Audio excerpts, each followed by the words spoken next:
Chapter 988. For some reason Suyu's heart ached when he saw Huamin's smile. It was the first time that Huamin spoke to Suyu in such a gentle tone.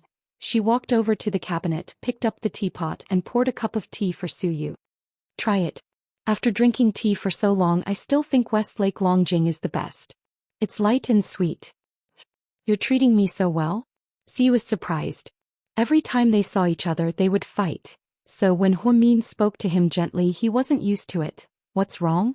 Is it a crime to treat you well? Huamin smiled. No, I just feel not used to it.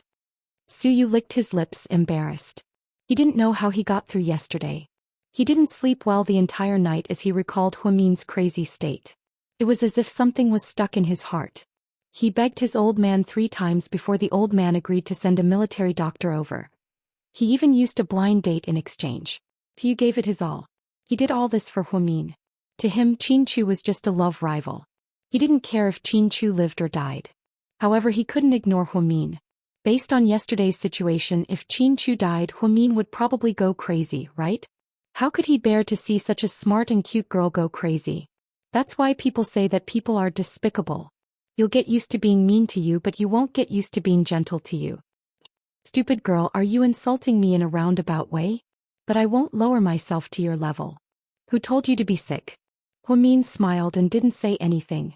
Then she sat down across from Suyu. To be honest, when I first saw you at Southside I thought you were an idiot. Ugh.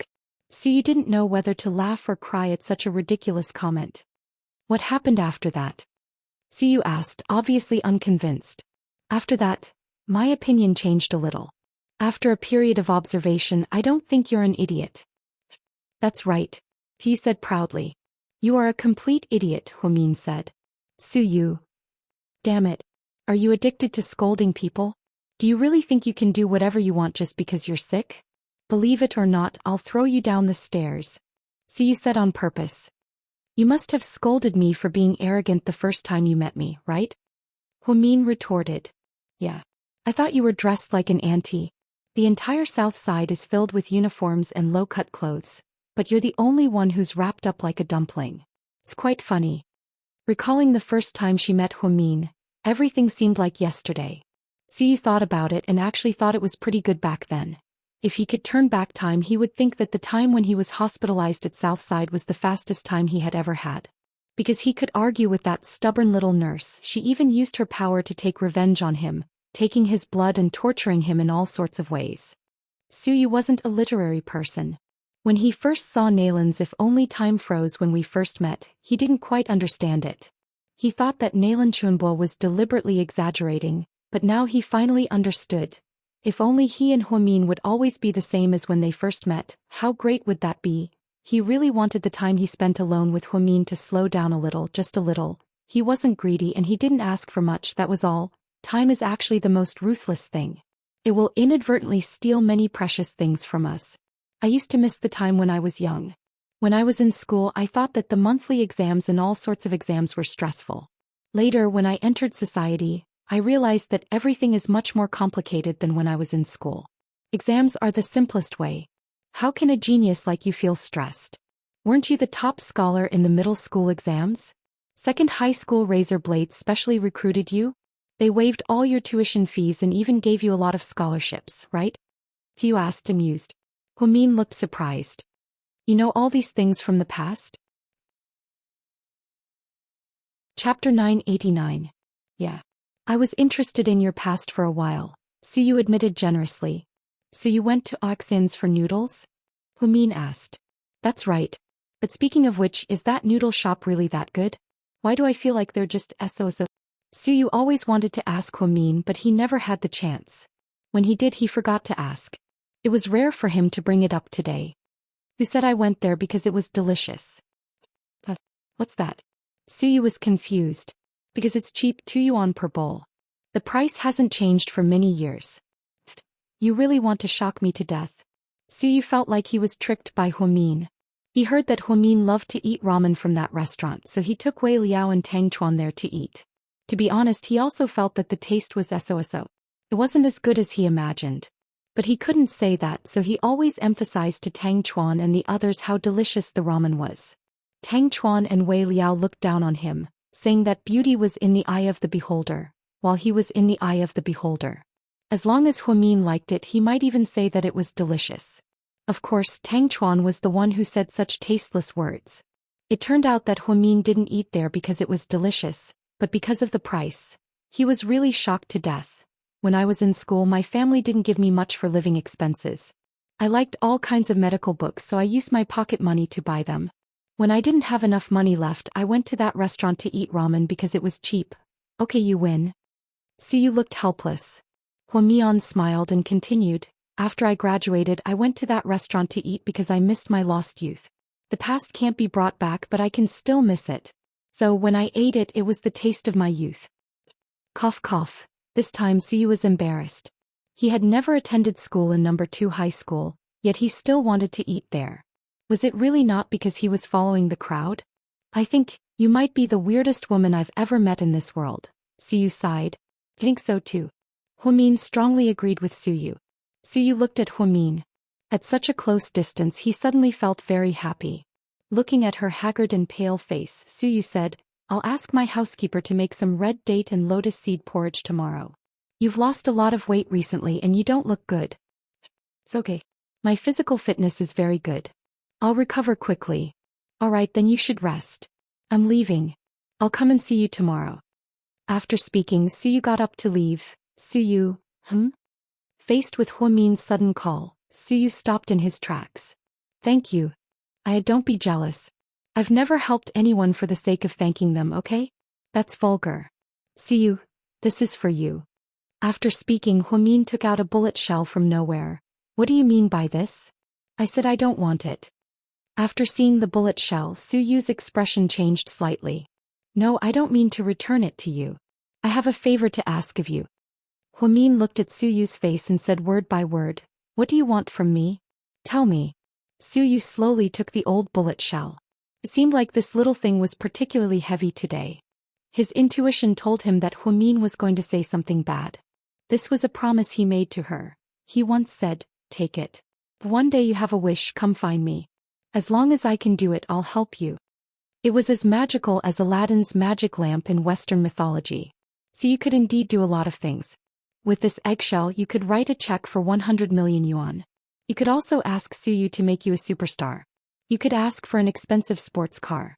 You could also ask Suyu for a mansion. In short, this was a magical keepsake that could make an ordinary person rich overnight. There was only one person in the world who had this keepsake. That person's name was Huamin. Suyu stared at Huamin's delicate face, waiting for her to tell him the story of her wish.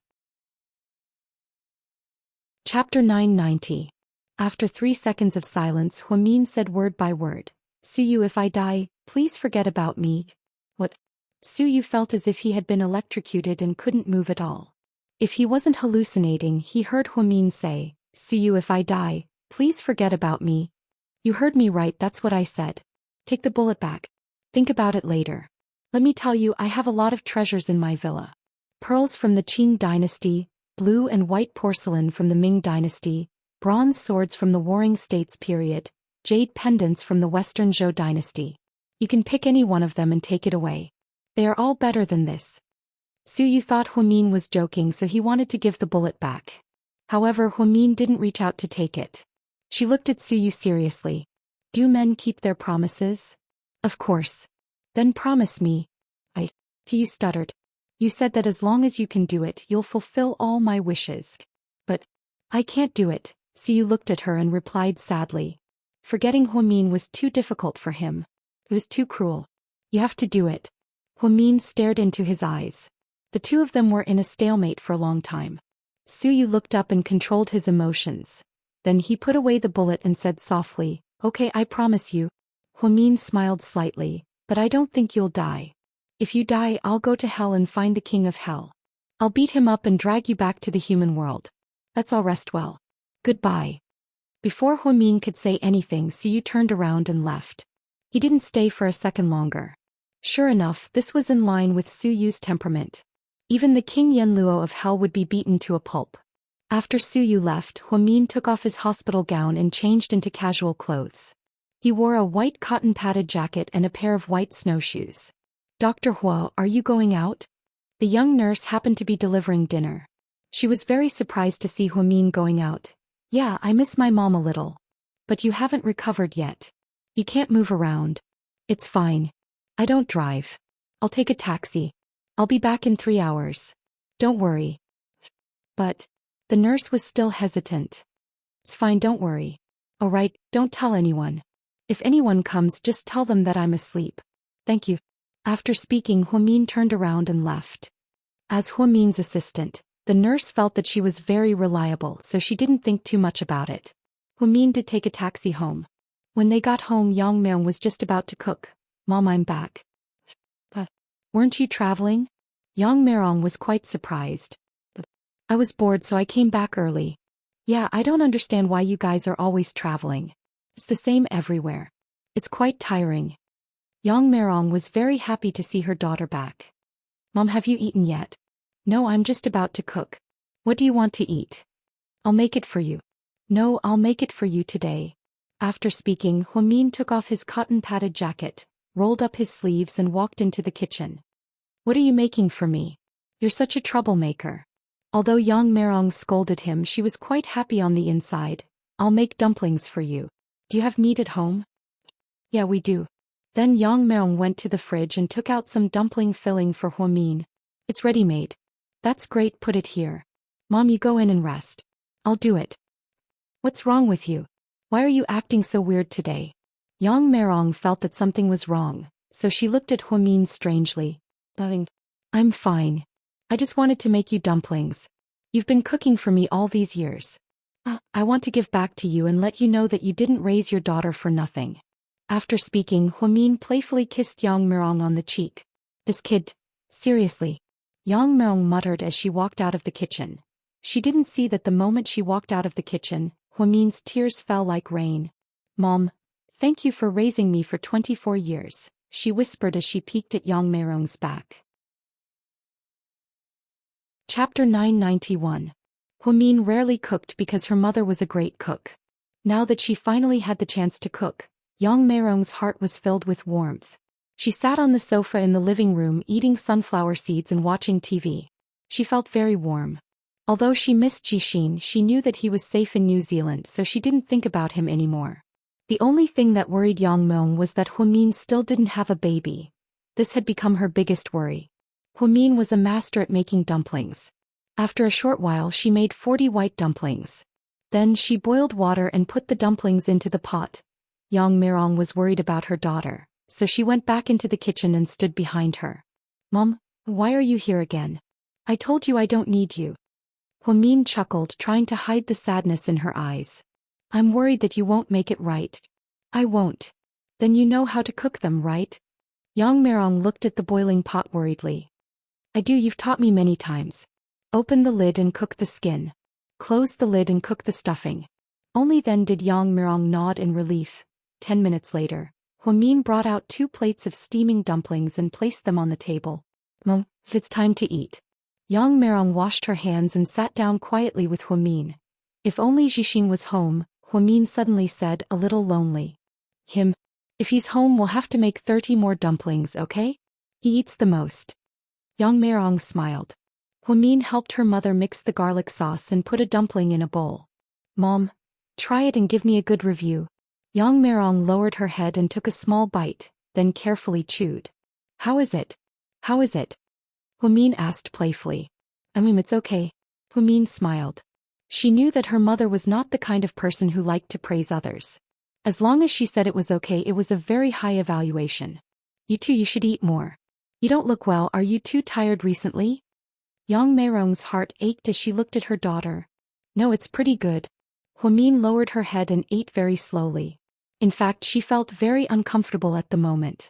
She really wanted to tell her mother that she was not her biological daughter, but she felt that it would be too cruel to say it out loud. It was better not to say it.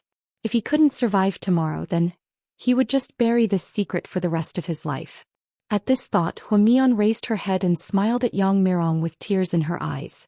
Mom, I love you so much. Why are you being so emotional all of a sudden? Yang Meong also felt that Huamin was acting a little strange today. As for what was strange, she couldn't tell. It seemed like she was in a good condition and wasn't injured. Nothing, I just suddenly wanted to tell you that I love you. Huamin held back her tears and forced a smile. Oh right, you went on a trip. Did Chinchu go too? Yang Merong suddenly asked. Upon hearing Chinchu's name, Huamin's hand, which was holding a porcelain bowl, trembled slightly. He didn't go with me, he's busy with work. Even if you're busy, you have to take care of your health. Also, don't think that I'm annoying. Remember to take your Chinese medicine on time, take good care of your body and have a baby soon. I know, Mom. Huamin lowered her head even more, afraid that she wouldn't be able to control her tears. At this moment her mother's nagging seemed like such a luxury to her. If she could, she really wanted to listen to her mother nag about her and Jixin for the rest of their lives. Because a mother's nagging was love. If she didn't care about you, she wouldn't repeatedly emphasize things to you. After quietly eating dinner with his mother, Huamin washed all the dishes and wiped down the living room for his mother. By the time they finished, it was already 8:30 p.m. I'm leaving. They go home. Chinchu is bored at home, you two have to take care of yourselves. Okay. Huamin nodded obediently. When Yang Merong walked Huamin out, Huamin suddenly turned around and hugged Yang Merong. Chapter 992. Then she gave her a big hug. Mom, good night, rest well. Okay, don't be so mushy, kid. Drive slowly. Yang Merong didn't know that Huamin took a taxi, so she reminded her again. Huamin immediately turned around and left, tears rolling down her face as she walked. Unfortunately, her mother only saw her back in the night. After leaving the neighborhood, Huamin wasn't in a hurry to call a taxi. Instead, she sat down by the fountain in front of Sky Blessing Court. Then she took out her phone and dialed a number. Hello? A sleepy voice came from the other end. You're in the wrong position, get up and go back to sleep, Huamin said jokingly. Sis, what's wrong with you? Why are you calling me at this hour? Jing Jixin had already fallen asleep in his bachelor apartment. The time difference between New Zealand and China was 4 hours, which meant that it was 4 hours faster. It was 8:30 p.m. here and 12:30 p.m. where Jixin was. I just suddenly missed you. What, you've only been abroad for a few days and you're already sick of me? No. I just think that you didn't call me in the middle of the day but in the middle of the night. As he spoke, Jixin crawled out of bed and covered himself with a blanket. Turn on the video call, I want to see you.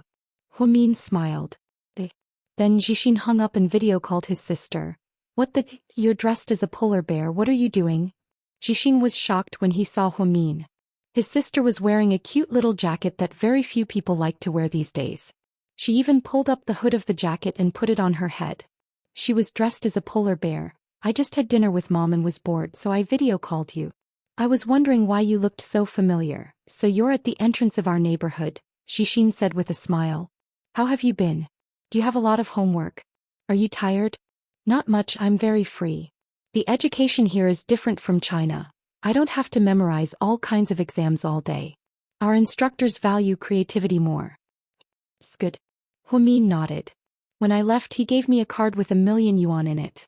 It's enough for me to spend for a long time. I think I won't be able to spend it all until I graduate. Brother-in-law still asked the finance department to give me 1,000,000 yuan every month. It's too scary. I'm not a rich second generation. I don't want to pretend to be a nouveau riche and live a luxurious life. I appreciate his kindness, but I really don't want to burn money like that. Well, Chinchu actually gave you money behind my back. I'll teach him a lesson when I get back. Huamin said deliberately. Don't. If you dare to teach my brother-in-law a lesson, I won't let you off the hook. Huamian, I'm telling you, don't bully your husband. Your husband is one of a kind, you have to cherish him, do you hear me? Huamin smiled quietly at Jing Jixin's words. Don't laugh, I'm talking business with you, do you hear me? I hear you, young Master Jixin. I'll cherish you. I know, no one in this world will treat me better than Chinchu, Huamin said sadly. Okay, let's not talk anymore. You'll freeze to death if you video chat outside. Plus, you're using up a lot of data. We'll talk again tomorrow when you have Wi-Fi. Jixin didn't know what was going on with Huamin, so he was worried that his sister would catch a cold. Therefore he wanted her to go home. Jixin. Yeah. If something happens to me one day, you and Mom have to be strong and take good care of her.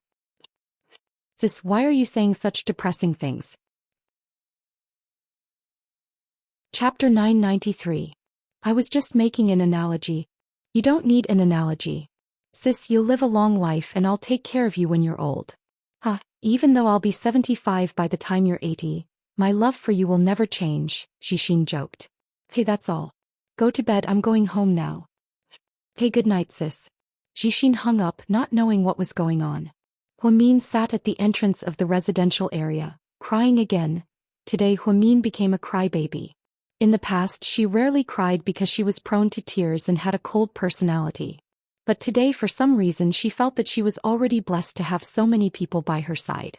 Jishin, her mother, Lingling, Xiaowei family and friends, she had them all. These things gave her warmth that no amount of money could buy. She originally wanted to call Xiaowei and Lingling, but Xiaowei was too smart. She was afraid that she would hear something and ruin things tomorrow. Lingling, on the other hand, had taken care of her all night. She must be resting today, so she didn't want to disturb her. Half an hour later, Huamin stood up, wiped her tears and hailed a taxi back to Southside Recuperation Center. Dr. Hui, you're back? The nurse was relieved to see Huamin. Yeah, did anyone come to see me? Yes. President Wu and President Hu came. President Hu? President Hu Xiqian. Oh, did they say anything? No, I told them that you were resting so they didn't come in. Good. Huamin pushed open the door and entered the room. She took off her casual clothes, changed into a hospital gown, and obediently got into bed. I'm going to take your temperature and draw your blood, Dr. Hua. Okay. Huamin obediently let her assistant do as she pleased. Then she didn't think about anything else for the rest of the night. She fell into a deep sleep. She had to have a good night's sleep. The next morning Huamin woke up at 6 in the morning. After she washed up in the bathroom, she took out a pack of cigarettes that she had bought from the supermarket downstairs. It was a thin mint-scented cigarette. Jishin knew that she didn't like to smoke. She would only smoke when she was under great pressure and didn't know what to do. She leaned against the wall of the washroom and smoked one cigarette after another. She had smoked half a carton, however she did not say a word, nor did she cry. Her eyes were filled with a calmness that had never been seen before. When she heard a knock on the door, she brushed her teeth again, rinsed her mouth and walked out. Dr. Hu, President Wu and the others want you to go to the conference room. All right. Huamin nodded. She picked up the milk and eggs on the table that her assistant had prepared for her to replenish her energy and drank them as she walked. By the time she reached the door of the meeting room, the milk and eggs had already been destroyed by her. Today she seemed to be in better spirits than any other day. President Wu, Professor Feng and Director Su. She walked in with a smile on her face. Huamin, have a seat. Okay. Huamin nodded and sat down across from the three authoritative figures. Have you thought about it? Do you want the surgery? If you agree and sign, we can start in an hour. I agree, Huamin said calmly. President Wu nodded. He knew that Huamin would agree to the surgery in the end. After all, if they didn't take the bullet, they would have to bear the risk of Qin Chu's death. If they stuck their head out, they would also be stabbed. It was better to do something quick. Although the chances were small, if they succeeded, wouldn't everyone be happy?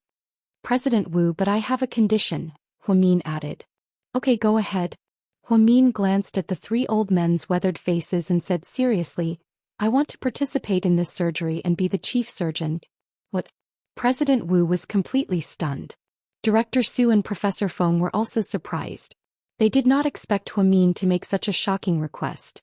This 24-year-old girl said that she wanted to participate in this major surgery and be the chief surgeon. Chapter 994. Are you kidding me? How is that possible? Professor Feng had been practicing medicine for many years, but he had never seen such a ridiculous situation. A patient's family member actually wanted to participate in the surgery and even be the chief surgeon. Professor Feng, Huamin is also a doctor, Director Su reminded him. I know, but isn't she in the neurology department? The old man seemed to be very angry. Yes, she is in the neurology department. However, when she took the doctor's qualification exam, several departments wanted her because she is indeed very talented in medicine. She graduated from medical school and only majored in advanced nursing, but she is proficient in ophthalmology, brain surgery, obstetrics and gynecology, orthopedics and neurology research and clinical practice. Our President Wu is not wrong about people. President Wu turned his head to look at Professor Feng and said, I'm afraid you won't understand even if I say more now. I just want to say that Huamin is a rare medical genius. At least in my life, I have never seen a doctor as excellent as her. I have seen her perform 2 difficult surgeries and save patients from death. This is the truth. The 2 surgeries that President Wu mentioned were the one when the pregnant woman was bleeding heavily and the other when Wu Xiaoxue was in a car accident. Both surgeries were performed by Huamin and they were very successful. Therefore, although President Wu was surprised by Huamin's request, he believed in her ability. Professor Feng might not know the situation because he was a foreign chief surgeon. But, this is a bit ridiculous. We are not 100% confident. How can a young girl like her do it? Professor Feng was worried about Huamin's age. No matter how good she was just a young girl. How could she perform such a difficult surgery? Professor Feng, I hope you can let me have a try. I don't want my husband to take any risks. Although everyone is the same and the probability is less than 30%, I will feel more at ease if I do it. I just want to do it for him personally. But Dr. Hua, you're personally performing the surgery. Will you be affected by your own emotions? This is what I'm worried about the most. Director Su was also a little worried. This had happened in the hospital before. A certain male doctor operated on his wife who had been involved in a car accident. In the end, because of his emotional breakdown, the operation was not successful. His wife died tragically on the operating table and the doctor resigned and wandered the world. After all, it was her loved one. She probably would not be as rational as usual to perform surgery on a stranger. I won't. Trust me. Huamin was a man of few words, but his attitude was firm. Professor Feng was very opposed to it, but after a 10-minute private discussion with President Wu, he reluctantly agreed. President Wu took the surgical risk agreement from his assistant and lowered it. Huamin, take a look. If there's no problem, you can sign it. Yes. Huamin took the agreement and looked at it. Then he picked up a black ballpoint pen and signed it. He even put his fingerprint on it. Then let's go now, Professor Feng said as he stood up. The others began to prepare for the disinfection room. Huamin wore a white coat and walked to Qin Chu's ward. She wanted to take a look at him. The front of Qin Chu's ward was already crowded with people. Su Yu, Hua Xiqian, Gao Ran, Zhu Lingling, Jiang Shaowei, Wei Liao, Mr. and Mrs. Qin, Song Yisher and Mayor Song and his wife were all present. When Huamin arrived, everyone's eyes were on him. Huamin, what's the decision? Gao Ran asked. The surgery will officially begin in half an hour. What? Who told you to do the surgery? Didn't you say the success rate is less than 30%? Are you trying to kill my son? Lady Qin immediately went crazy when she heard Huamin's words. It's not that I want the surgery, it's that I have no other choice. Huamin looked at Lady Qin with bloodshot eyes. What do you mean you have no other choice? Stop trying to scare me. I think you want to kill my son and take the Qin family's inheritance. You heartless woman. Huamin ignored Lady Qin. Instead he turned around and said to everyone, in half an hour I will enter the operating room. I will be the chief surgeon for Qin Chu's surgery. After Huamin said this, everyone was shocked again. Why would you make such a selfish decision? Are you 100% sure? What if the surgery fails? You're being ridiculous. This time, even Qin Yuman couldn't hold it in anymore. He thought Huamin was being ridiculous. How could a young girl perform a surgery that even a top professor couldn't guarantee? Was she trying to kill Qin Chu? Huamin, calm down. Gao Ran, Zhu Lingling and the others were also panicking. They didn't know what was wrong with her. Chapter 995. I'm very calm. Huamin smiled and his eyes were unusually calm. Just like the Huamin that used to be able to deal with big situations calmly, the calm Huamin was back. But why did Lingling feel so uncomfortable just looking at him? Huamin, you're crazy. You know that even a military doctor doesn't have a 30% chance of success. Su Yu was also panicking. He never thought that Huamin would make such a ridiculous decision. Calm down. Qin Chu will be fine, we have to trust the doctor. Hua Xiqian said this. Other than comforting Huamin that Qin Chu was fine, he really didn't know what else to say. Because at this moment, anything he said was useless to Huamin. Don't try to persuade me, I've made up my mind. Huamin, what right do you have to make such a selfish decision? You signed the agreement for the surgery, but Qin Chu's father, Mama Qin and I haven't signed it yet. How can you treat Qin Chu's life as a joke? Song Yisher finally couldn't stay calm. She stopped pretending to be gentle and became anxious. If Qin Chu died, she would probably be very sad, right? Song Yisher was already on edge, and now that Huamin said that he was going to perform the surgery, she became even more anxious. Even if Huamin was a genius with great medical skills, she still didn't want to believe him. From the bottom of her heart, Song Yisher had always been hostile towards Huamin, so she finally couldn't hold it in anymore. She ran out to question Huamin.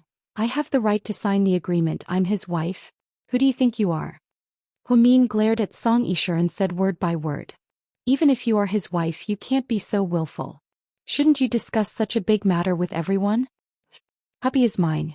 Why should I discuss it with everyone? Huamin stared coldly at Song Yisher, maintaining his arrogant attitude. Lady Qin was very agitated. She pointed at Huamin and almost yelled at him, "You're such a vicious woman." "No, I don't agree to the surgery, and I don't agree to the surgery either. I want to transfer my son to another hospital. We're taking him to the United States. Today no one can stop me. No one can take Qin Chu away. I have the final say." Huamin was also anxious. At this moment she no longer cared about the opinions and attitudes of others. "Huamin, how can you be so selfish? Let me ask you, what do you plan to do if the surgery fails? How are you going to compensate us with a son?" Qin Yuman stared at Huamin and shouted. "Yeah, tell me, what do you plan to do if the surgery fails? Are you going to run away with the inheritance?" Lady Qin cried. Song Yisher supported Lady Qin and glared at Huamin with hatred in her eyes. It was as if Huamin walked into the surgery room to kill Qin Chu. "Mian, I don't think you should do the surgery. I think a military doctor would be more reliable. It's not that I don't trust your medical skills, I just think that you care too much about Qin Chu. I'm afraid that you'll be emotional." Jiang Xiaowei said this. Like Professor Feng, she was afraid that Huamin's emotions would affect the surgery. Jiang Xiaowei was also a psychologist, so she understood a lot of things. "I won't." Huamin glanced at Jiang Xiaowei, his eyes as calm as ever. "Huamin, I think a military doctor would be a good choice. You don't have to do it yourself, it's too risky. What if something goes wrong? You'll regret it." Gao Ran also tried to persuade him. "There's no what if," Huamin denied coldly. "That's better than a song. Let me ask you, what if something happens to Qin Chu? Can you bear the responsibility?" Song Yisher looked at Huamin and asked in annoyance. She was also so angry that her face turned green. She didn't think that Huamin would be so vicious at the last minute. It was as if he had made up his mind. Everyone in the room tried to persuade him not to do it, but he insisted on going against the whole world. His stubbornness was shocking. Huamin stood outside Qin Chu's room and looked at everyone present. Then he said word by word, "If the surgery fails, I won't come out alive. That's the worst outcome." Chapter 996. Before anyone could react, Huamin turned around and walked into Qin Chu's room, locking the door from the inside. Qin Chu's room had a secret door that led directly to the operating room, so they didn't have to walk all the way there. After Huamin said this, everyone was shocked once again. Hua Xiqian and Su Yu's expressions were especially ugly. They were smart people, but they didn't realize that Huamin had already planned for the worst. She was going to die with Qin Chu. Su Yu finally realized why she was so gentle with him last night and said all those weird things to him. It turned out that this girl had already planned for the worst. They never thought that Huamin would do something like this. Suddenly Su Yu rushed over and banged on the door with all his might. "Huamian, get the hell out here. Make yourself clear." "Lord Su, don't be impulsive." Wei Liao tried to persuade Su Yu. "How can I not be impulsive? This silly girl is going to die for love." "What do you mean, die for love? Don't make it sound so bad. Qin Chu will be fine." Song Yisher couldn't stand Su Yu's words, so she pouted and complained. "Shut your mouth." Su Yu turned around and glared at Song Yisher. If she wasn't a woman, he would have gone berserk. Mayor Song saw the situation and immediately pulled his daughter back. Sure, don't say anything," Mayor Song tried to persuade her. Seeing Su Yu like this, Song Yisher was a little scared, so she took a few steps back and didn't dare to interrupt. Hua Xiqian leaned against the wall in the hallway, his face pale. This girl made such a decision without any warning, and she didn't want to tell him at all. She did not even have the chance to say goodbye. If Qin Chu's operation failed, then he was afraid that he would never see Huamin again. She was as stubborn as a bull. She was not joking about what she had said. He would definitely do it. Hua Xiqian suddenly regretted believing the nurse when he came to see her last night. He did not even go in to check on her. If he had seen Huamin acting strangely at that time, he would have thought of a way to stop her. Even if he had to tie her up, he wouldn't let her take the risk. The success rate of Qin Chu's surgery was less than 30%. In other words, the chances of Huamin coming out alive today were also less than 30%. This was simply unacceptable. Although he didn't want Qin Chu to wake up, Huamin was also involved. Helpless, Hua Xiqian silently prayed that Qin Chu would succeed. After all, he really didn't want to lose Huamin. What? Does that woman have any respect for the law? She just went in and didn't even open the door for us. She didn't even let us see our son. How inhumane. When she comes out, I'll teach her a lesson. Lady Qin was still yelling. Jiang Shaowei couldn't stand it anymore. She walked over, pointed at Lady Qin's nose and said, "Shut up. Who are you talking about?" Lady Qin's face was filled with anger. "I'm talking about you, you old bitch. Do you really think that Huamin is afraid of you? He just doesn't want to lower himself to your level because you're Qin Chu's mother. Look at you, you've gone from bad to worse. Look at the situation right now. Your son might not even wake up, but you still have the heart to scold Huamin? You old lady, I realize that you're the worst mother-in-law in the world. Have you lived your entire life complaining without a single second of happiness? What right do you have to talk to me like that? So what if I'm scolding Huamin? What does that have to do with you?" Lady Qin raised her voice as well. She looked like she was going to go against Jiang Shaowei. This was already the second time they had argued. The two women didn't like each other and were holding back their anger. Jiang Shaowei yelled angrily, "Let me ask all of you here today. If Qin Chu dies, Huamin will be buried with him. Can any of you do that? If anyone can, step forward and make a promise. If you can, even I, Jiang Shaowei, will kowtow to her and call her ancestor, let alone Huamin." After Jiang Shaowei finished speaking, the entire room fell silent. Chapter 997. Lady Qin, can you do it? If Qin Chu doesn't come out today, can you commit suicide? Lady Qin bit her lip and didn't say anything, but it was obvious that she wasn't confident enough. Can you? If Qin Chu dies here today, can you die with him and be cremated together? Jiang Shaowei looked at Song Yisher. Song Yisher was so scared that she took 2 steps back and hid behind Lady Song. "President Qin, can you do it? Can you do this for your son? Live and die together?" Jiang Shaowei glared at Qin Yuman and questioned him. Qin Yuman shook his head. He couldn't. It wasn't that he didn't love his son, but he still had the GK Empire and his wife to take care of. Anyways, he had too many concerns. "None of you can do it, right? If you can't, then shut up. None of you have the right to criticize Huamin, because she can do what you can't. She has her mother, her brother, her friends, her favorite job, her favorite food, and her favorite food. She likes to live in this world, but to her, Qin Chu is more important than anything else. She can't care about anything else." Jiang Shaowei roared fiercely. "Slightly. Be careful not to disturb the baby," Wei Liao reminded her. "Get out of my way." Jiang Shaowei was so angry that she didn't even care about Wei Liao. She was so angry that she was drowning in the sadness of Huamin entering the ore, but she couldn't help but watch as these people continued to criticize Huamin. Life was the most precious thing in the world, but Huamin was willing to throw it away for Qin Chu. This was something that even Qin Chu's parents couldn't do. From now on until the end of the surgery, if anyone dares to criticize Huamin again, I'll tear their mouth apart. I mean it. Jiang Shaowei threatened. Everyone fell silent. Lady Qin couldn't be arrogant anymore. She turned her head and didn't say anything. Song Yisher also stopped showing off and hid behind her parents. In the face of life and death, everyone was afraid of everyone. Huamin was also afraid of death, but compared to death, she was more afraid of losing Qin Chu. Jiang Shaowei's anger suppressed the crowd. Zhu Lingling walked up to her and whispered, "You're so awesome. I like you so much." She even secretly gave her a thumbs up. Even Zhu Lingling didn't dare to say these words. She wasn't as domineering as Jiang Shaowei. After being scolded by Jiang Shaowei, Suyu stopped making a scene. The only thing they could do now was to wait and hope that they could come out safely. They hoped that Huamin could come out safely and not with 2 corpses. Inside the room, Huamin pushed Qin Chu out of the room through a secret door. She walked very slowly the entire way. Looking at Qin Chu's pale face, Huamin suddenly wasn't afraid of anything. She was happy to be with Qin Chu like this. Don't worry about losing me, I'll be with you forever. Today, if you live, I live. If you die, I die. After speaking, Huamin leaned down and gently kissed Qin Chu's forehead. Then she pushed him through the door of the operating theater. Dr. Hua, change your clothes and disinfect them. We can start now, Director Su reminded her. Huamin nodded and began to prepare everything. She was the chief surgeon today. The assistant doctors were Professor Feng and Director Su as well as 4 elite assistants.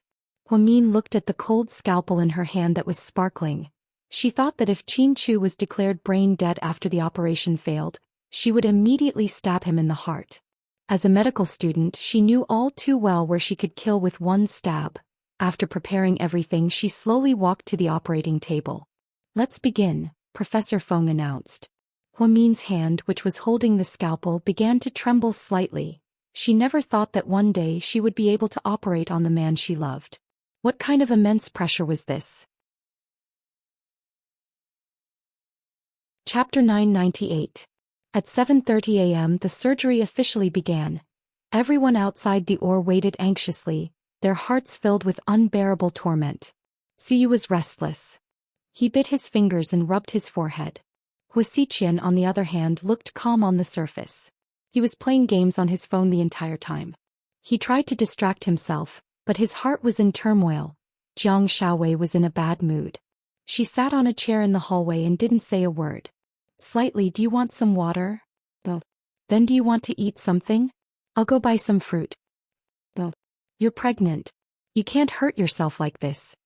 Wei Liao was speechless. He was depressed and worried about Qin Chu and Huamian, but he was more worried about his wife and children's safety. You're so annoying. I already told you I'm fine. Jiang Xiaowei was in a bad mood.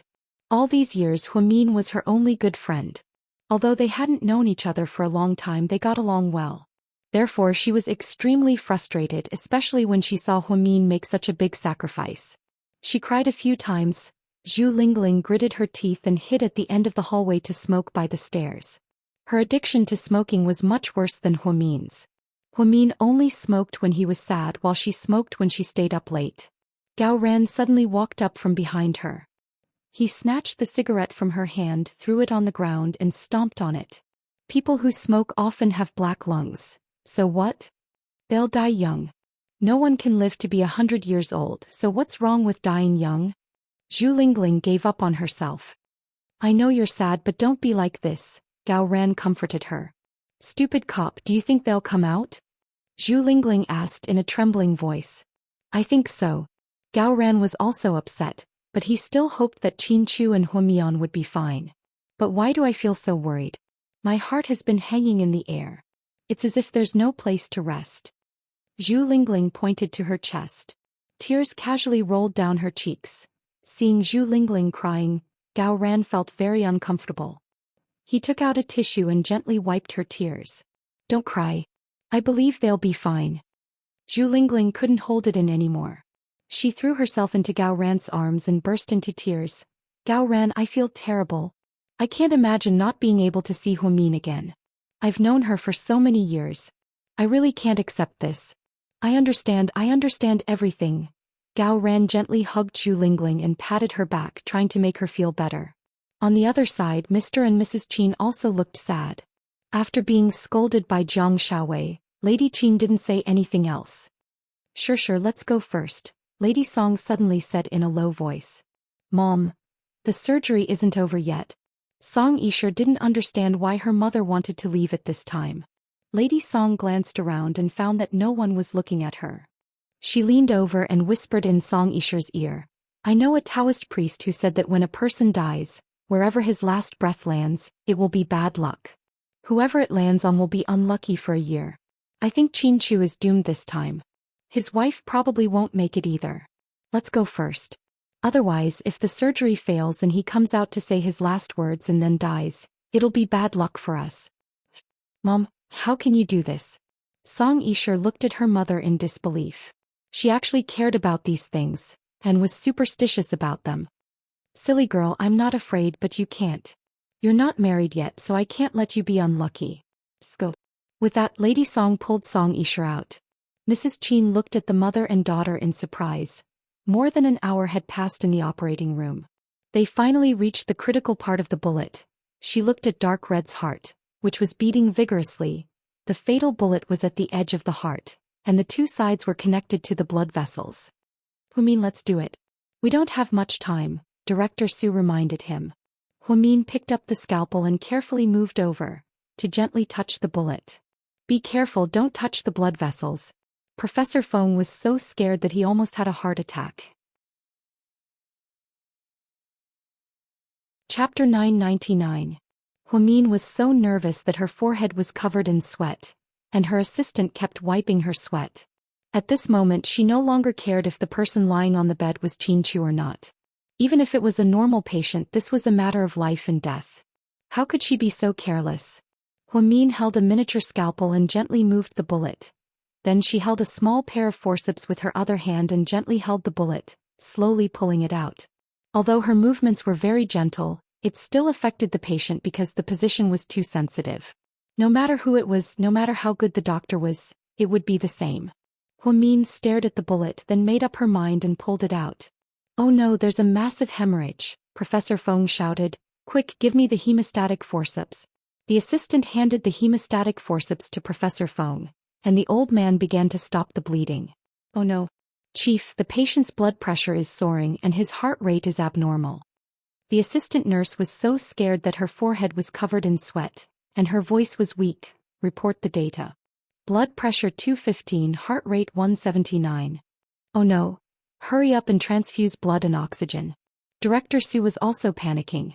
When Humin heard this, her mind went blank. Little Zhang, hurry up and help Dr. Hu to rest over there. Leave the rest to us. Director Su saw that Humin was on the verge of breaking down. Her eyes were glazed over and her breathing rate was abnormal. He immediately asked someone to bring her to the side. The most important part of the surgery was over. Humin personally removed the bullet. It didn't matter who did the rest. Professor Feng and Director Su fought to save the patient. At this moment Humin couldn't hear anything. She didn't know if she was too nervous or what, but she seemed to be hearing things. Mian. She heard Qinchu's voice. He was calling her. Qinchu. Qinchu. Humin was stunned and began to look around. Dr. Hu, drink some water. You're too nervous. The assistant nurse poured a glass of water for Humin. Mian. She seemed to have heard another sentence. She got up and looked around, but there was still no sign of Qinchu. He was still lying unconscious on the operating table. Until 5 hours later, the surgery was finally completed. Professor Feng and Director Su successfully stopped Qinchu's bleeding and stitched up the wound. The surgery is over. Professor Feng took off his mask and announced tiredly. Professor Feng, he. Humin walked over with a frown. The surgery was considered a success, but we'll have to observe him for 48 hours. Whether he can wake up or if there are any sequelae, these are all unknown. I can't guarantee anything. Okay. Humin licked his dry lips and said one word. The surgery went on for 6.5 hours. At 2 p.m. the door to the operating room opened. Everyone gathered around at the first moment. Only the mother and daughter of the Song family were nowhere to be seen. Mayor Song had also left for work an hour ago. Lady Qin was extremely dissatisfied, but she didn't say anything. After all, her son's life was hanging by a thread. How is it, Doctor? Everyone rushed to ask. The surgery was quite successful, but we'll have to observe him for 48 hours. Whether he can wake up or if there are any sequelae is still unknown, so we can't guarantee anything. Hearing that the surgery was a success, everyone let out a sigh of relief. However, when they heard that there was more to come, everyone became nervous again. Where's Humin? Siyu anxiously asked. Just then Humin walked out from the back. She slowly took off her mask and her entire body was soaked in sweat. Humin. Jiang Shaowei was just about to walk over. Humin suddenly blacked out and fainted on the ground. The 6.5-hour surgery completely broke her down. Chapter 1000. Humin, how are you feeling? He was the most terrified. She picked up Humin without hesitation. She's probably just too tired. Give her an 4 drip and a sedative. Send her to the ward. Professor Feng instructed. Upon hearing this, Suyu immediately picked up Humin and rushed to her ward. The assistant nurse put Huamin on an 4 drip and gave her a sedative. It seemed like she really wanted her to sleep peacefully. Qin Chu was pushed into the ICU and quarantined for another 48 hours. Doctor, is my son okay? Lady Qin asked in tears. Your son's surgery was very successful. If it wasn't for Huamin, it might not have gone so smoothly. All I can say is that he has a good wife. Professor Feng never praised people, but this was the first time he saw a 24-year-old girl so calm. She didn't care about what other people thought and insisted on her own opinion. In the end, she performed the most difficult surgery in history. At this moment, Professor Feng also believed President Wu's words. Huamin was indeed a genius and one that was hard to come by in 100 years. Professor Feng was now in his 60s. He started practicing medicine at the age of 20 and had been practicing for more than 40 years. He had taken in many disciples and taught many students, but he had never seen someone as talented as Huamin.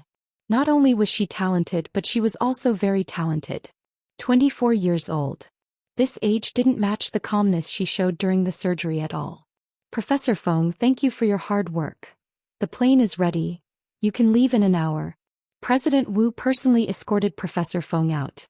Huamin, it's a pity that she's not a doctor. You made the right choice, but it's also a pity that she went into neurology. She should have gone into cardiology.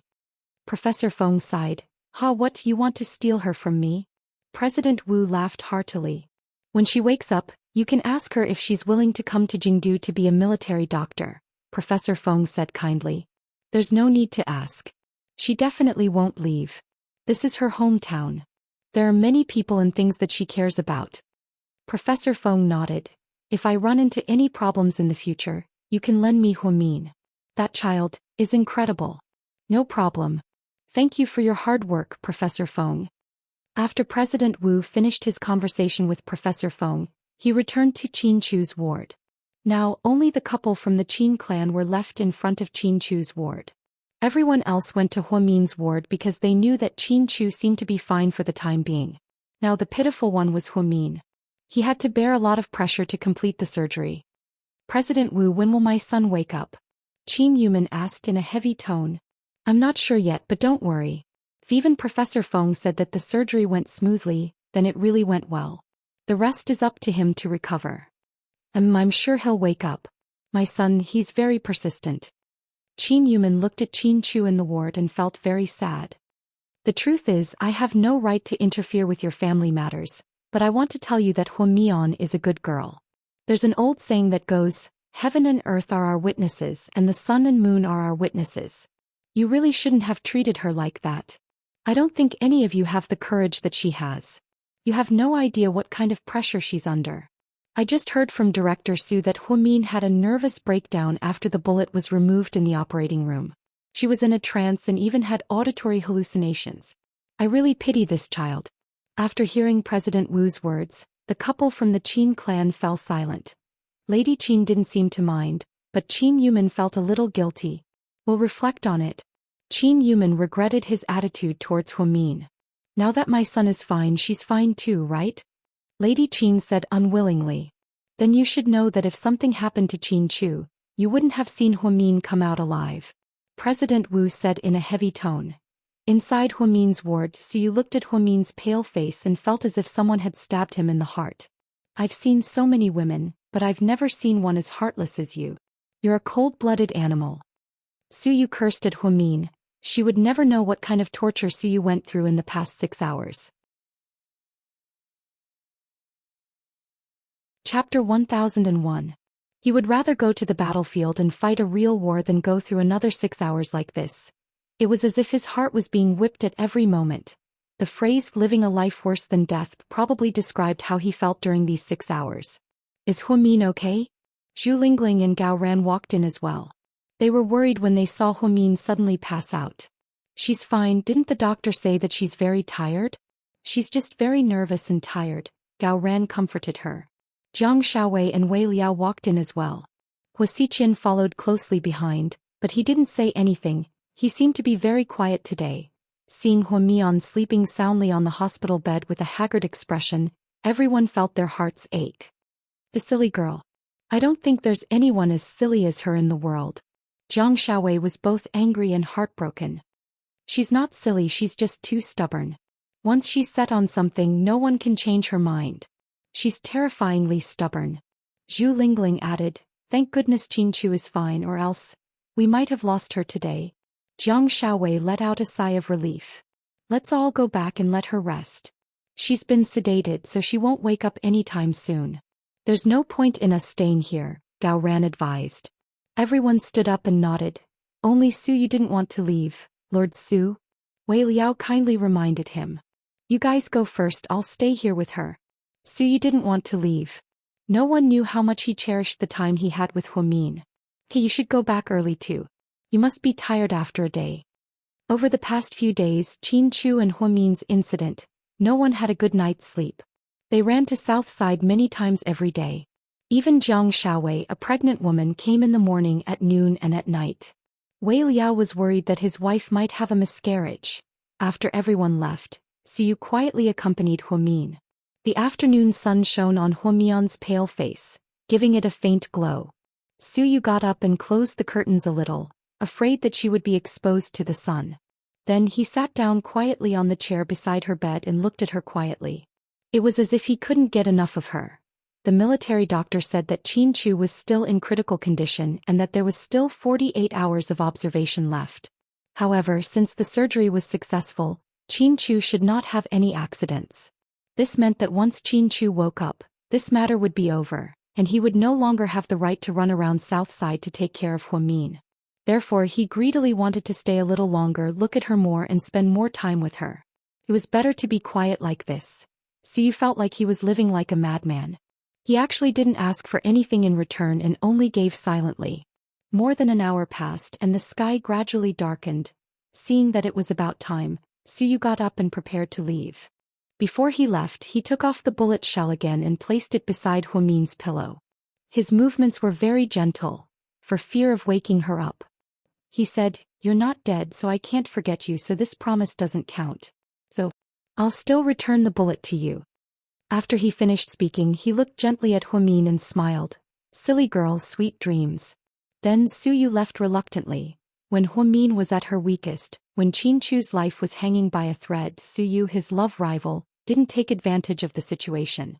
He was anxious as if it was his own business. He was busy everywhere looking for the military doctor, begging his grandfather, and taking care of Huamin. He used to be the most hot-tempered prince in this city. He was also the most extravagant tycoon in this city.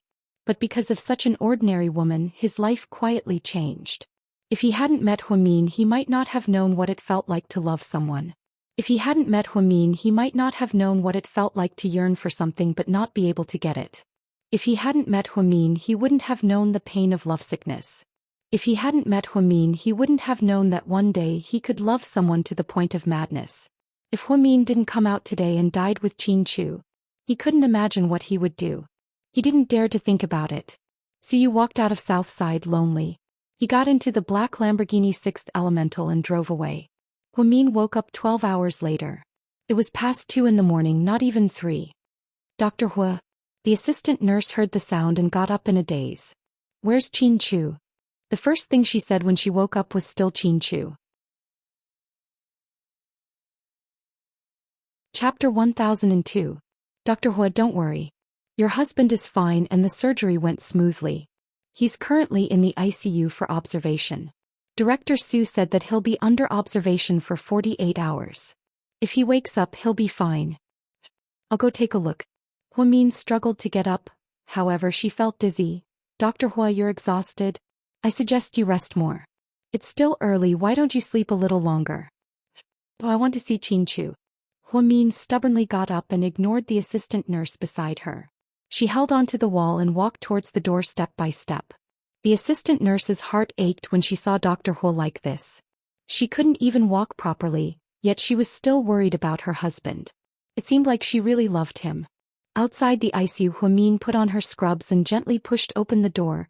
Qin Chu was still lying there quietly. It was very quiet. She slowly walked over and sat down beside him. Then she held one of his hands. His hand was a little cold. Huamin didn't know if it was because of the low temperature outside, but she held onto Qin Chu's right hand and kept rubbing it. She tried to warm him up, You have to wake up. Huamin kept talking to Chin-Chu. She hoped that he could hear her. The night was long. In the ICU on the top floor of South Side, Huamin stayed by Chin-Chu's side like this. Dr. Hua, it's late. You should go back and rest. Get me some glucose, I want to inject him here, Huamin ordered. Here? The nurse was surprised. Yes, I want to stay with him until he wakes up, Huamin said stubbornly. Dr. Hua, but... The nurse seemed to feel that something was wrong. Go, it's fine. Seeing that Huamin insisted again and again, the nurse had no choice but to turn around to get the glucose infusion from the prescription and put it on Huamin. She didn't have much energy recently and rarely ate.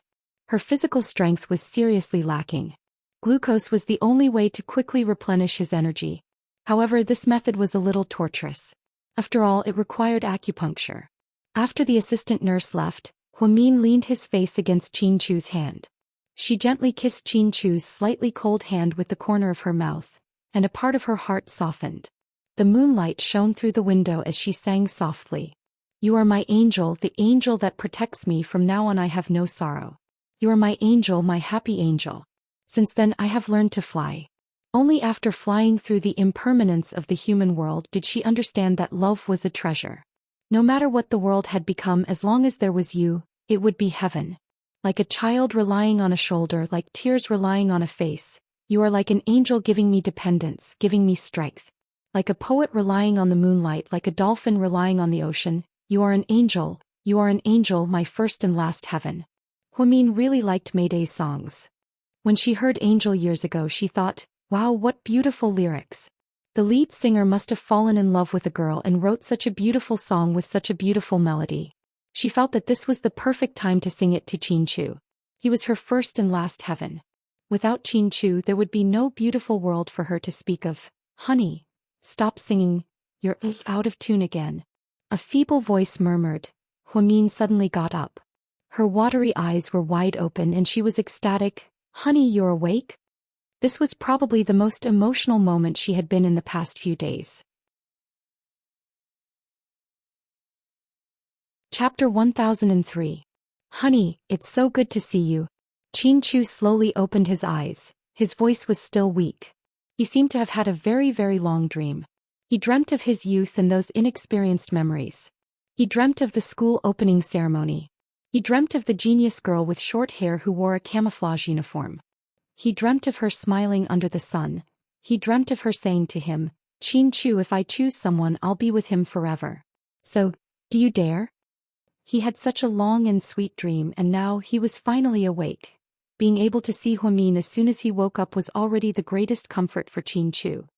Dummy, you'll live to be 100 years old. Huamin tightly held onto Chin-Chu's hand as tears instantly rolled down her cheeks.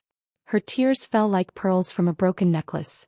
She had been tense for the past few days, but at this moment she was finally able to let go of all her emotions. She finally felt as if a huge rock had been lifted off her chest. Don't cry. You'll become ugly. Chin-Chu gently held onto Huamin's little hand and comforted her. She cried beside Chin-Chu for a while. After venting her emotions, Huamin suddenly remembered something and got up to pour Chin-Chu a glass of water. Then she brought a glass of water with a straw to his lips. Honey, drink some water first. Chin-Chu obediently drank the water slowly. Professor Feng and the others all said that you might have to be under observation for 48 hours. This is a critical period, but I think you'll wake up. Huamin looked at Chin-Chu and said softly, I'm sorry. I made you worry. Chin-Chu looked at Huamin with guilt. He could imagine what kind of psychological pressure Huamin had been under during the past few days when she was unconscious. Don't apologize, it's good that you're awake. It's good that you're awake. Huamin grabbed Chin-Chu's hand and placed it beside his cheek, as if no amount of intimacy was enough. After Chin-Chu woke up, Huamin, who had been tense for the past few days, finally relaxed. She ignored her physical discomfort and took care of Chin-Chu while receiving a glucose infusion. The assistant nurse was scared out of her wits. Dr. Hua, you can't do this. Mr. Chin is awake. You can go back and rest. The nurse was constantly worried that the needle would roll on the back of Huamin's hand. The assistant had been reminding her carefully, but she refused to listen and ignored the assistant's words. She still refused to leave Chin-Chu's side. Honey, be a good girl and go rest. I'm fine now. No, I want to eat and live with you and never leave your side. Huamin felt very insecure. Qin Chu looked at her, not knowing whether to laugh or cry. But is it really okay for you to wear so little and walk around me? Aren't you trying to test my endurance?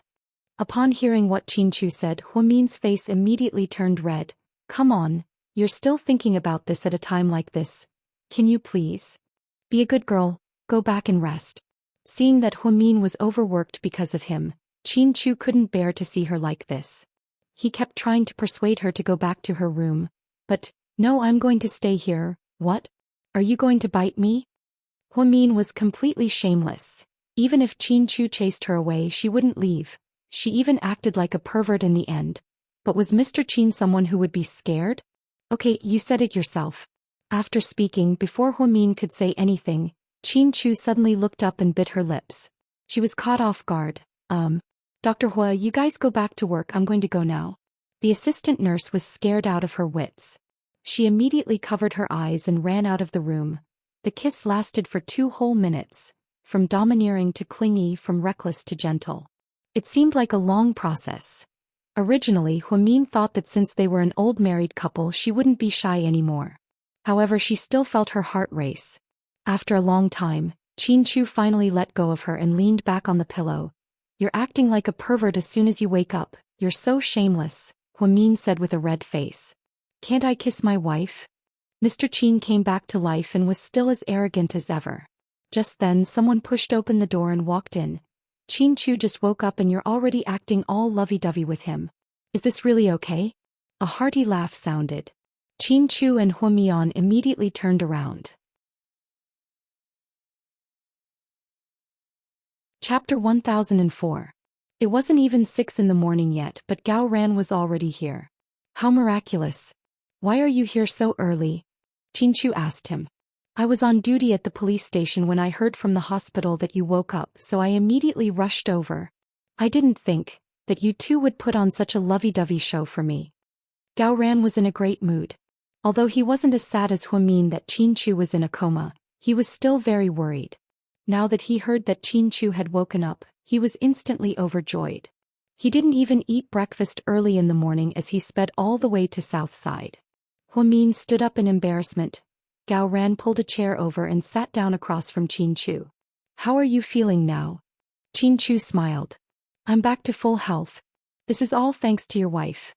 She was the chief surgeon for your surgery this time. She risked universal condemnation to perform the surgery for you and almost lost her own life. Gao Ran. Huamin anxiously blurted out. She didn't seem to want Qin Chu to know because she was afraid that his heart would ache. Gao Ran's mouth was on par with Zhu Lingling's. They were both on the same level as Huamian's. If anything happened, she would definitely expose him as soon as possible. Seeing Huamin's reminder, Gao Ran wasn't about to shut up. Instead, he said confidently, why can't I say it? It's not like this is something to hide. Plus, you should let your husband know how great you are. Go on. Qin Chu looked at Gao Ran with a smile in his eyes. Huamin lowered her head in embarrassment. To be honest, she didn't think she was great. She didn't intend to use this to claim credit from Qin Chu. It was normal between husband and wife, wasn't it? Qin Chu, let me tell you, your wife is incredible. The location of the operation was so scary that even the top military doctor that Suyu hired from the military said that the success rate of the operation was less than 30%. Was it because it was close to the heart? I don't know much about this. Anyway, the surgery was very risky and we had to do it without it. In the end, Huamin decided to operate on you personally. She even said that if you live, she will live, and if you die, she will die. She did it with the intention of dying with you. Your parents were shocked. At that moment, I really thought that she was Athena. Gao Ran, stop talking nonsense. It's not as mysterious as you make it out to be. What Athena? What Nua? Huamin smiled shyly. It's true, you're as important to me as Nua. I finally understand why Qin Chu is so obsessed with you all these years. You're not human. You're not human. Huamin retorted, amused. Don't be in such a hurry, I'm not done yet. You're not human, you're a god. Gao Ran gave her a thumbs up. He thought back to the moment before Huamin went into the operation yesterday and admired her. Not many women in the world would dare to do what Huamin did. She was amazing. After Qin Chu heard what Huamian said, he roughly understood what happened. He looked at Huamin with heartache. She still looked very haggard. She was the main surgeon for this operation. She didn't want to leave his life in anyone else's hands. She wanted to be with him. If he lived, she lived. If he died, she would treat it as suicide. What kind of feeling was this? Qin Chu didn't dare to think about it because he was afraid that his heart would hurt. And it would hurt forever. Qin Chu didn't respond to Gao Ran's question. Instead he asked, "How did you deal with the kidnappers?" "We're waiting for the police to sue them. They're definitely going to get the death penalty. They kidnapped hostages and injured people with guns. These 2 crimes alone are enough to get the death penalty, not to mention that they have a criminal record. There should be someone behind Zhou Guanghui. Did you investigate? She can't be that powerful alone." Qin Chu vaguely remembered that Zhou Guanghui mentioned something about a godfather. Also, the knife-scarred man seemed to be wary of her. "Even if you didn't say it, I was going to say it.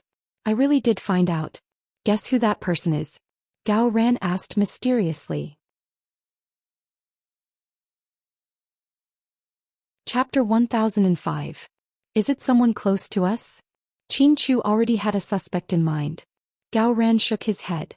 "You probably won't be able to guess. That person was one of your father's competitors at GK Wang Kuan. Later he was exposed for bribing customs officials and fled to Australia with the money. He's been on the run for more than 3 years now. I heard that he's back in China, but he's not in the city. Zhou Guanghui somehow hooked up with him and he used her to direct this whole thing." Did Zhou Guanghui say all of this? Qin Chu didn't think that woman's words were trustworthy. Gao Ran shook his head. "No, she didn't say anything. She only has hatred in her eyes and wants to kill your entire family. He's crazy. I only found out from the remaining criminals that the knife-scarred man has a criminal record and is a fugitive. He killed a family of 5 and fled to Myanmar for more than a year. I don't know how he hooked up with Wang Kuan, took his money, and snuck back to the city on Monday to plan Huamin's kidnapping." Qin Chu nodded and didn't say anything else. "Did you catch Wang Kuan yet?" "No, his whereabouts are secretive and hard to catch. Plus, we're not sure if he's in China." Gao Ran shook his head. "Then if Zhou Guanghui is crazy, does that mean she can get away with it?" Huamin was unwilling to give up. He knew that there was no death penalty for mental illness, so he didn't want to let Zhou Guanghui get away with it.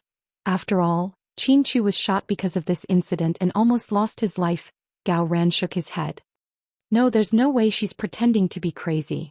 Even if she really is crazy, we won't test her. We'll still give her the death penalty. Don't worry about that. Qin Chu and I have been buddies for years. I'll definitely avenge him. But there's something strange." Gao Ran suddenly remembered something and said, "What?" Qin Chu looked at him suspiciously. "The robbers this time, including Zhou Guanghui, were seriously attacked when they were in prison.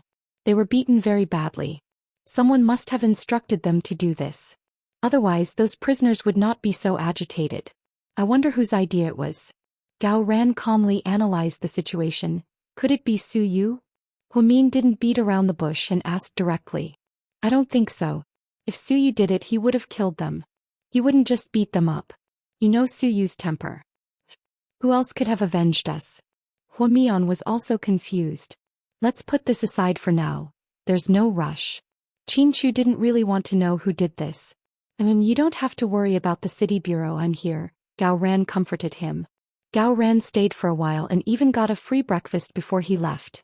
After he left, Huamin came over to feed Qin Chu some porridge.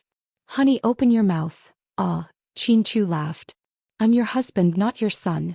You don't have to do this, it's scary." Qin Chu was speechless when he saw Huamin take care of him like he was a child.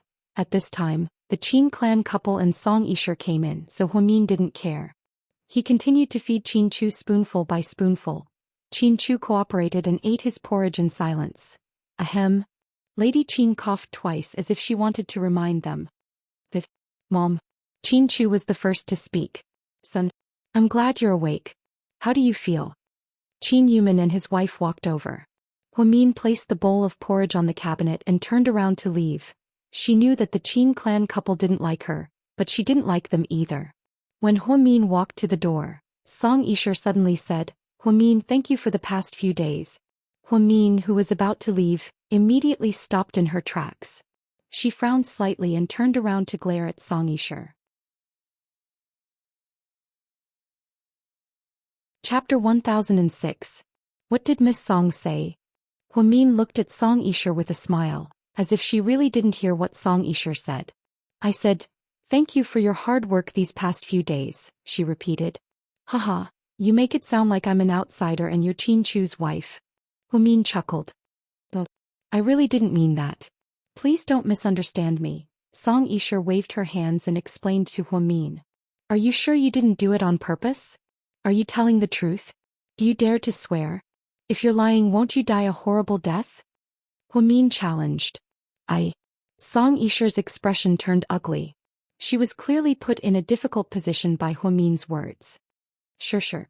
Come here for a second. Lady Qin called out to her and helped her out of the situation. Okay, Mama Qin, I'll be right there. After speaking, Song Yisher nodded apologetically at Huamin and walked over to Lady Qin. Huamin's anger gradually subsided as she turned around and walked out of the ward. She didn't expose Song Yisher in front of everyone. It wasn't because she was afraid of her, nor was it because she couldn't beat her. It was because she didn't want to talk to her. Although Song Yisher was a scheming bitch with a mask, she didn't go overboard on the surface. Chin Chu didn't have the slightest intention of protecting her. Therefore, Huamin felt that if she were to tear her apart too early, she might lose her reputation. However, things were different now. Huamin had just pulled Chin Chu back from the gates of hell. How dare she say something like that? Did she really think she was a big shot? She really took advantage of him. Huamin walked out with an ugly expression.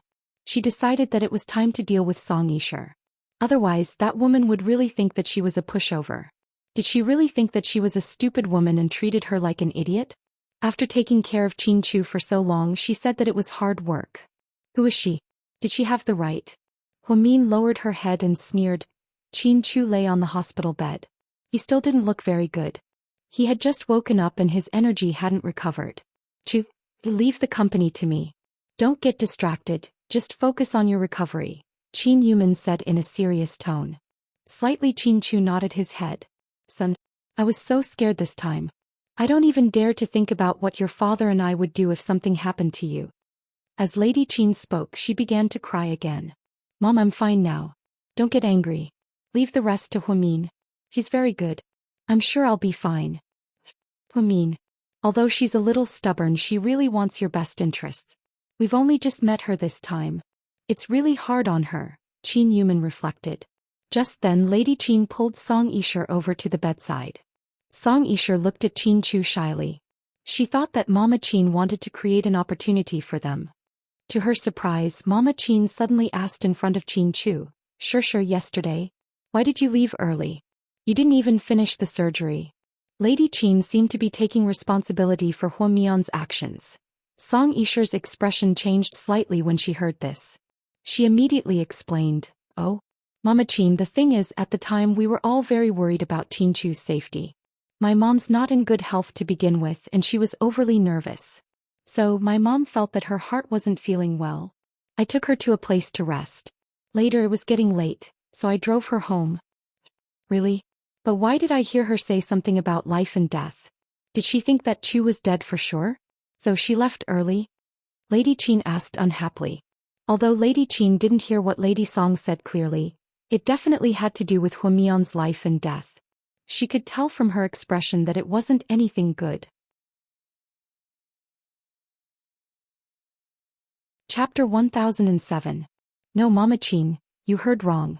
My mom said that Chin Chu hasn't woken up yet, and if we all collapse from exhaustion, what would we do? As for life and death, I think she said that life and death are unpredictable, and that we should all cherish our lives. That's probably what you heard, right? Song Yisher tried to hide her smile. Oh, so that's how it is. Mrs. Qin replied suspiciously.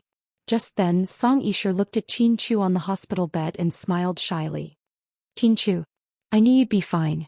I've prayed with Jesus many times and silently prayed for you.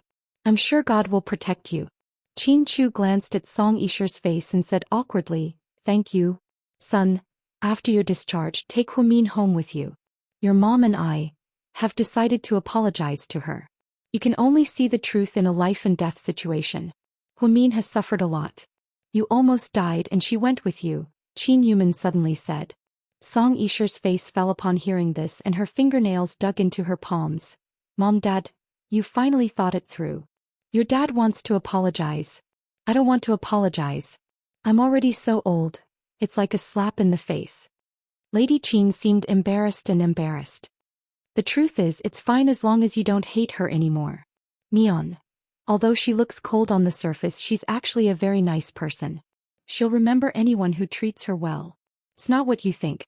If you can resolve the conflict between the two of you, I'll be relieved. Qin Chu chuckled. I think, even if Mama Qin and Mr. and Mrs. Qin apologize, Huamin won't forgive you. After all, she has a hot temper. If she says something too extreme, it'll be difficult to clean up the mess. So you should be careful with your words, Song Yisha reminded them. She didn't know why, but she felt uncomfortable when she heard that the Qin clan couple wanted to reconcile with Huamin. Didn't Mrs. Qin say that Huamian was the most detestable and liked her the most? She didn't want to see the world at peace and happy family. That would make her feel bad.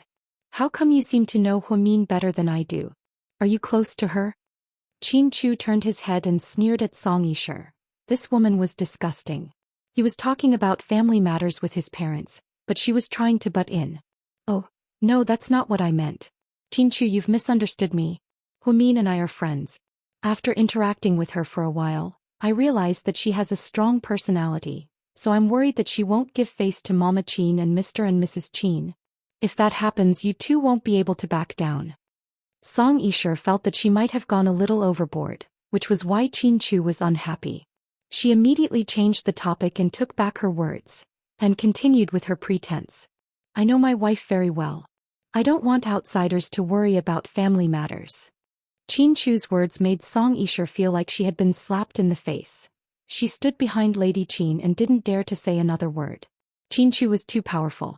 If he didn't like what he heard, he would directly make you lose face. He wouldn't give you a tactful reply, nor would he be merciful just because you were a girl. To him, women who weren't Huamin were people he didn't need to pay attention to or care about. It was that simple. Therefore, he really didn't need to give face to Song Yisha. He directly retorted in front of his parents, making Song Yisha obediently shut up. Huamin didn't return to her room. Instead, she planned to visit Yang. Ever since her accident, she forgot to ask about the kid's surgery and recovery. When she arrived at the VIP room, she realized that it was empty. Dr. Hua? The young nurse greeted obediently. Where's the patient in this room? Huamin asked. Chapter 1008. He's already been discharged. Huamin was slightly surprised. He left the day before yesterday. Okay, I got it. Huamin nodded, took out her phone and dialed Ingzi's number. A young lady. Oh. Sister Ingzi was now extremely polite to Huamin, completely different from before.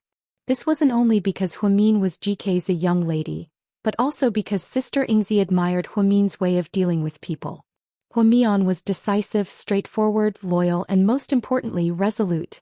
After signing Yang, Huamian had been promoting him like crazy, helping him take his career to the next level. After Huamin found out that Yang was sick, she personally contacted the hospital and arranged for his surgery. All of this was done by Huamin. In all these years, Yang had never been treated so well by anyone. Therefore, he truly treated Huamin like an older sister. Sister Ingzi, how come Yang was discharged so soon? Wasn't he supposed to stay for half a month? Huamin frowned slightly. She was worried that Yang wouldn't be able to recover well if he went home early. A young lady. I don't know where the paparazzi got the news that Yang was recuperating here, but several paparazzi came to the hospital to spy on him. I was worried that the plan would be exposed, so I discharged him early. However, I also contacted his attending doctor. He looked at the CT scan and said that he's recovering well. We also hired a professional nurse to take care of him. How is he doing right now? Huamin asked worriedly. He's doing very well, a young lady, don't worry. Sister Ingzi's tone was gentle. From her tone, Huamian knew that Yang was fine. Otherwise, she would be the first one to worry. Skid. Tell him to rest and not to rush out, the company will arrange for him. Huamin nodded. Just as he was about to hang up, Sister Ingzi asked. A young lady. I have something to ask you. The truth is, there's been a rumor going around. Sister Ingzi paused. What rumor? Huamin slightly frowned. The rumors are spreading like wildfire. Some say that something happened to young Madam and President Qin. You guys haven't shown up at GK in a while, and I was worried when I didn't see you at Southside. I heard that the company has returned to the chairman, so did you guys leave GK? Or did something happen? If it's just a rumor, then don't believe it. We're fine. President Chin and I just went on vacation. We didn't leave GK. We just took a break from work and asked the chairman to help us out for a few days. Huamin comforted her. I see. Okay, I'm relieved. After hanging up, Huamin let out a slight sigh of relief. Chin Chu suddenly disappeared from GK, and the chairman returned to GK. Everyone was suspicious. Many people in the company guessed that something had happened to President Chin because he suddenly left without saying goodbye and didn't even say a word. Even his trusted assistant, Assistant Yang, didn't know what happened. She was confused by everyone's questions. The good thing was everything was over. She went back to her room and took a hot shower. She changed into a clean set of white cotton pajamas and a pair of cotton slippers. She really treated this place like her home. She even bought clothes for everyday use. Just as she was about to go downstairs to buy some fruit for Chin Chu, she bumped into Hua Xiqian in the hallway. When he first saw her, his eyes were filled with joy. My little sister, you've finally come back to life. As her brother, I want to celebrate with champagne for 3 days and 3 nights. Hua Xiqian stood 3 meters away from her and smiled faintly. If she wasn't mistaken, his eyes were filled with love and affection. Just like every time Chin Chu looked at her, she felt like she was hallucinating. Chapter 1009. This was the first time that Huamin looked into his eyes so seriously. She suddenly didn't know what to say. In the past she always talked back to him, but he never got angry. He was always laughing and joking around. Now that she was talking to him so seriously, she was really not used to it. Thank you for your kindness, but don't celebrate with champagne. I'm not a high-profile person, Huamin said faintly. You're so eloquent, I know that you've really recovered. You're bound to have good fortune after surviving a disaster. Are you talking about Chin Chu? Huamin felt like this sentence was more appropriate for Chin Chu. After all, he was the one who had just survived a disaster. No, I'm talking about you. Hua Xiqian chuckled. Are you going out in pajamas? You're wearing pajamas? Hua Xiqian was speechless when he saw Huamian walking downstairs in this outfit. I want to eat some fruit, Huamin said honestly. Fruit? You have to go down yourself? What are the Chin family doing? Did they all come empty-handed? Hua Xiqian was obviously full of complaints. They probably didn't think that much. They were just worried about Chin Chu's safety. Huamin found an excuse for the Chin family. However, he couldn't blame Mr. and Mrs. Chin. They were so scared that they didn't have the time to buy fruit. This morning, Lady Chin and Chin Yuman rushed over when they heard that Chin Chu had woken up. They bumped into Song Yisha at the door. The 3 of them came empty-handed and didn't bring anything with them. Huamian, on the other hand, was tired of eating plain porridge all the time. She wanted to improve her relationship with Chin Chu, okay? You shouldn't go out like this. Your immune system is so weak you might catch a cold. Hua Xiqian said as he turned to look at the nurse on duty. Come here. Then he took out 1,000 yuan bill from his pocket and handed it to her. Go out and buy some fresh fruit. You can have the rest. Don't worry about the duty station, I'll take care of everything. Because Hua Xiqian was the president of the Hua Foundation, everyone knew that he had a high status at Southside and had a good relationship with the hospital director. No one dared to question his power. The nurse took the money and asked weakly, President Hua, what kind of fruit do you want? Hua Xiqian looked at Huamian. Ask her. The nurse turned to Hua's eyes. Huamian. Anything's fine, whatever. Huamian didn't know what she wanted to eat anymore. Then I'll buy a little of each item. Here's another 1,000 yuan. Hua Xiqian took out another 1,000 yuan from his wallet and handed it to her. The nurse took the money and jogged out of the hospital. People who didn't know better would think that Hua Xiqian spoiled his sister, and in fact he did. However, his sister was only for Huamin and had no effect on Hua Yanyan. After the nurse left, Huamin didn't know where she was going, so she followed Hua Xiqian down the hallway. You seem to be worried about me? She suddenly asked him. Of course, after all, you're my only sister, Hua Xiqian replied nonchalantly. Why do you hate Hua Yanyan but treat me so well? Is it because the enemy of my enemy is my friend? Huamin didn't really understand Hua Xiqian's thoughts. It's not that complicated. Whether I like someone or not depends on my mood. Hua Yanyan is just an eyesore. Maybe it's because she's too stupid, but you're too smart. I always like to deal with smart people. Hua Xiqian smiled with one hand in his pocket. I thought we would always be enemies. Hua Min tilted her head and glanced at him. So now, do you still see me as an enemy? Hua Xiqian put away his playful smile and asked in all seriousness. It seemed like Hua Min's answer was very important to him. Chapter 10:10. Are you going to tell me the truth? Hua Min asked softly. Of course. Well, I'll tell you the truth. I don't treat you as an enemy now, but I'm not your friend either. Once you hurt me or my family, I'll still treat you as an enemy. Therefore, my attitude towards you depends on your attitude towards me or the people around me that I care about. See? You made it so complicated to even answer a question. Your brain is amazing. Hua Xiqian smiled and sighed. Hua Min couldn't tell from his face whether he was satisfied with this answer or not. However, what Hua Min didn't know was that when Hua Xiqian saw Hua Min alive and well in this world again, he felt a sense of relief.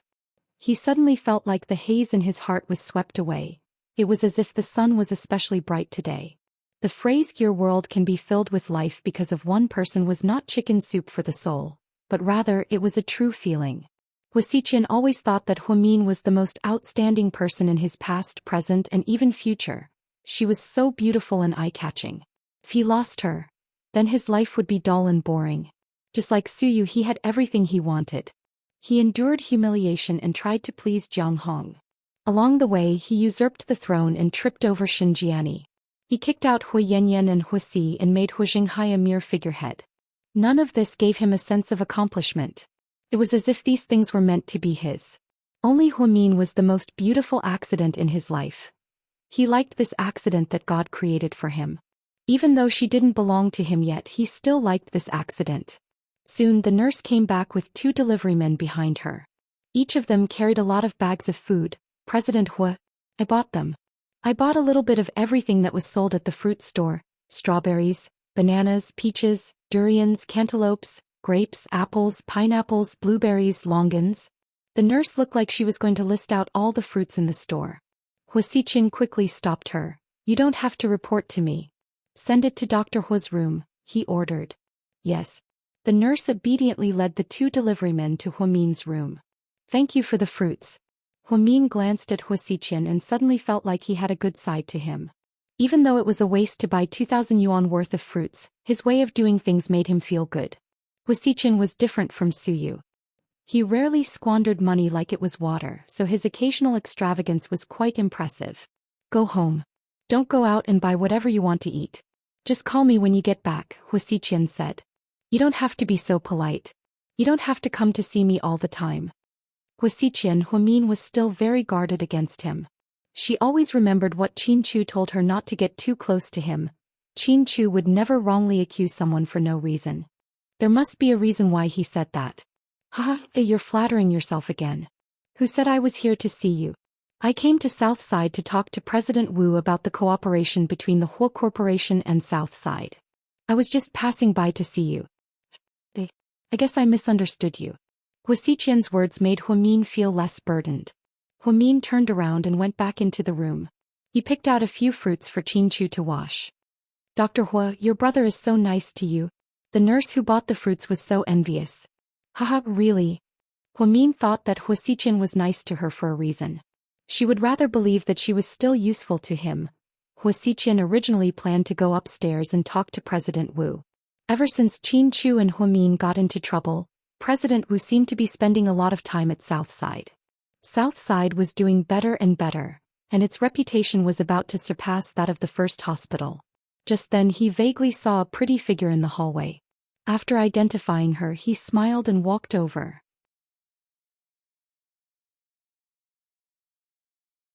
Chapter 10:11. Hi, Miss Song. President Hua. Song Yisher nodded. You're here to see Qin Chu? He asked. Song Yisher nodded again. Yes. Huh? You seem to have a good relationship with him. I've never seen Qin Chu with a woman other than Hua Min. Really? Then it seems like I'm the accident in Qin Chu's life. Song Yisher was full of confidence. Hua Xiqian smiled and shook his head. No. To Qin Chu, no one is an accident except for Hua Min.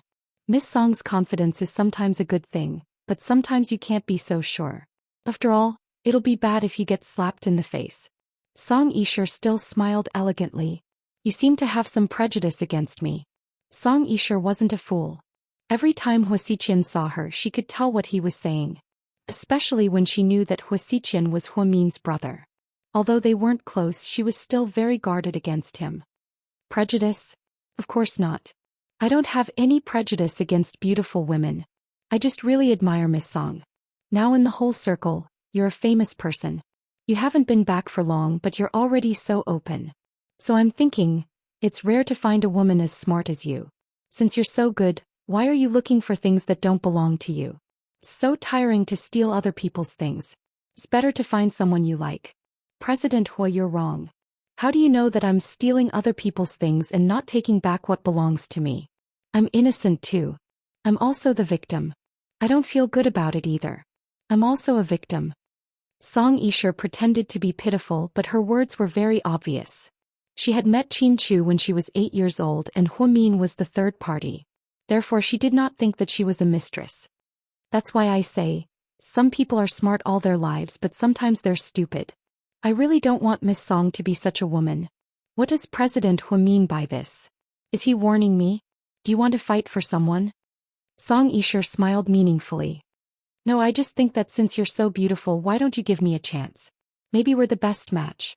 Faced with Huasiqian's half-joking confession, Song Yisher lowered her head and chuckled. President Hua, don't make fun of me.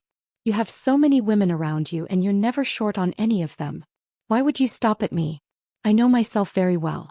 If you knew your place, you wouldn't keep staring at Qin Chu. Oh, Miss Song is a smart person. Sometimes you shouldn't go overboard. How should I put it? You might think that she's easy to deal with, but the truth is, if she wants to mess with you, she can do it in a matter of minutes. You're smart, but she's smarter than you. You should be careful. Huasiqian's explicit reminder made Song Yisher very unhappy. Who was Huamin? Would she be afraid? What a joke. She was the mayor's precious daughter and the darling of the upper class. So many rich men would love nothing more than to date her. Huamin was a woman with no looks, no education, and no background. How could she compare to her? So, you're warning me and threatening me on behalf of Huamin? So, is everyone in the Hua family so self-righteous, arrogant, and annoying? Do you think I'm afraid? Do you think I'm that easy to deal with? Song Yisher sneered as she looked at Huasiqian. This was the first time she revealed her true self in front of an outsider. She suddenly didn't want to pretend in front of him anymore. She realized that he was just as fake as she was. They were both masked people, so... Miss Song, is this the first time you've taken off your sweet and lovable mask? Huasiqian raised his right index finger to his lips and chuckled. He really pushed Song Yisher too far and forced her to reveal her true self.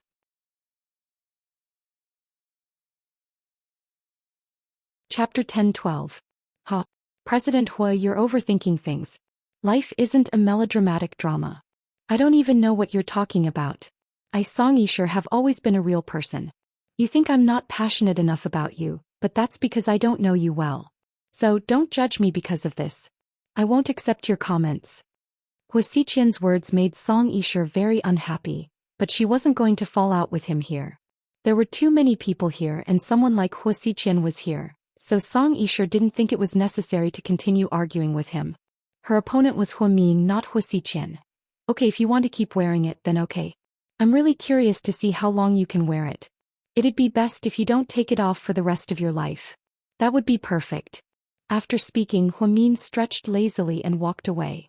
Song Yisher looked at Huasiqian's back with an unpleasant expression. She suddenly felt that this man wasn't simple. He wasn't the happy-go-lucky person he appeared to be.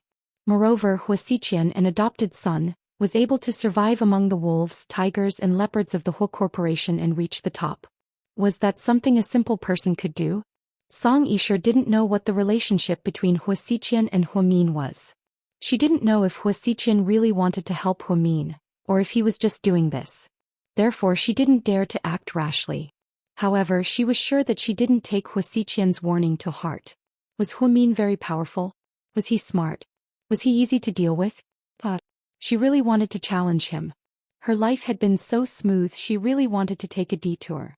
She wanted to see how long Huamin could resist. She also wanted to see if she was charming enough to make Chinchu fall in love with her. That was the best proof of his charm. In fact, Song Yishur was a very narcissistic person. He had always thought that she was the most perfect woman. She was beautiful, had a good temperament, came from a good family, and had no dark history. No one could even find a black mark on her, so she immediately became one of the best in the domestic socialite circle. That night, Song Yishur posted a picture of Jesus and a cross. She said, "Thank you, Lord, for passing through this trial. I hope that everything will be fine in the future." Netizens' comments instantly flooded Song Yishur's Weibo. "Goddess, I support you. Song Goddess, you can do it. I've always liked you. Goddess, what wish has been fulfilled? Can you share it with us? Wow, Goddess, you also believe in Jesus. Sure enough, all cultured women are Christian believers. May the Lord bless you in everything. When can you post a selfie for us? Give us some benefits. We're going to beat that scumbag Huamin in an instant." The goddess is so beautiful, but she rarely posts selfies. It only means that she's beautiful, but her heart is even more beautiful. She's low-key and reliable. Song Yishur leaned against the headboard with her phone in her hand. As she read the comments on Weibo, the corners of her lips curled up slightly. She was very satisfied that these people were sucking up to her. She felt like this was how her life should be. Everyone was looking at her and everyone was envious of her. Everyone knew that Song Yishur was living a good life. Inside a private mansion, when Jiang Xiaowei saw this, she was about to explode in anger. "I'm so angry, there are so many shameless people in the world. Why is she the worst?" Slightly, what's going on? Wei Liao was making milk for Jiang Xiaowei. He saw her throw her phone on the coffee table with a loud bang. It was obvious how angry she was. "Bitch Song." Jiang Xiaowei cursed in a flustered and exasperated manner. Slightly. "Are you arguing with her again?" Wei Liao asked worriedly. Ever since Jiang Xiaowei got pregnant, her temper seemed to have gotten worse. She would immediately explode whenever she encountered injustice. Even Chinchu's mother had been scolded by her before. Tang Chuan once joked, "What is love? Everything has its vanquisher." Even someone as smart as Wei Liao could be conquered by Jiang Xiaowei and work for her without complaint.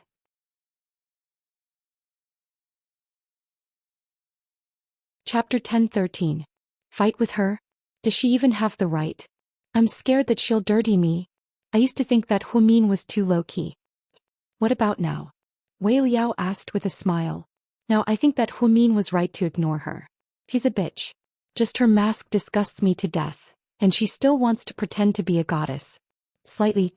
Calm down, there are people like her in this world. The world is big and full of wonders, Wei Liao comforted her. No, I have to yell at her before I sleep.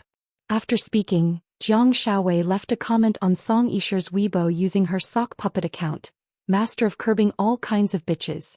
There's no such thing as a goddess in this world. Many people want to sleep with her, so she became a goddess. But I'm sorry, if I were a man, I wouldn't want to sleep with a woman like you. I'm afraid that when I wake up in the middle of the night, I'll see a different face. After all, not everyone can have two faces. I think you didn't learn how to draw in Italy, but how to draw skin. Jiang Xiaowei's classic comment made Song Yishur's fans furious, and they immediately attacked her. However, her Weibo banned comments, so those people couldn't yell at her in the comments. They could only at her. Song Yishur's face darkened when she saw the comments. This wasn't the first time that master of curbing all kinds of bitches had yelled at her. If it was the first time, she might have believed that this person was an anti-fan. But now, she felt like this person could be Huamin or Huamin's friend. So, Song Yishur directly sent a private message to Jiang Xiaowei's Weibo. Is it Huamin? You sure know how to flatter yourself. Do you think Huamin would pay attention to you? Jiang Xiaowei replied. Zhu Lingling? It seemed that she had also learned about Huamin's circle of friends. Looks like you know quite a lot of people. You must have investigated Huamin quite a bit. You really don't have good intentions. Jiang Xiaowei sneered. It's Miss Jiang, right? I should call you Mrs. Wei now. Song Yishur said. She could almost tell from her tone that this was Jiang Xiaowei, because Zhu Lingling's words were not so sharp and she did not have such a high EQ. Only Jiang Xiaowei had such a sharp tongue. That day at the entrance of the operating room, Jiang Xiaowei had scolded everyone, and it wasn't like she hadn't seen it. Who's Jiang Xiaowei? Are you familiar with him? Jiang Xiaowei refused to admit it and directly retorted Song Yishur. Mrs. Wei, Do we have a grudge? This doesn't seem to be the first time you've targeted me. Is there any meaning in opening a smooth account to hack me? Do you have that much free time? I heard that you're getting married with a child, right? Since you're pregnant, you shouldn't go around slandering others. You should also accumulate good karma for the child in your stomach, okay? Song Yisher's words were sharp. She had never liked Jiang Shaowei, perhaps because she was helping Huamin too much. Thanks to you, my child will definitely be fine. Why don't you worry about whether you'll be able to get married? If you ask me, once a woman gets older, she should walk the right path and find a good husband. Don't shamelessly stare at someone else's husband all day long. Don't you know that mistresses are the most disgusting creatures in the world? Jiang Shaowei directly scolded her. I'm curious, what does what I do have to do with you? If I was staring at your husband, I could understand why you would say that. There's a saying, dogs shouldn't catch mice. That's meddling in other people's business. Plus, it's not good for you, right? Huamin won't be grateful to you, right? Why do you have to go against me? Song Yisher sneered as she typed. Song Yisher's words made it clear. I'm not seducing your husband, so why are you being so smug?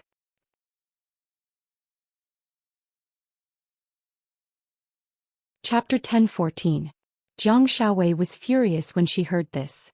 She immediately yelled back, if you were eyeing my husband right now, do you think you'd still be able to show off here in one piece? Do you think I'd give you face?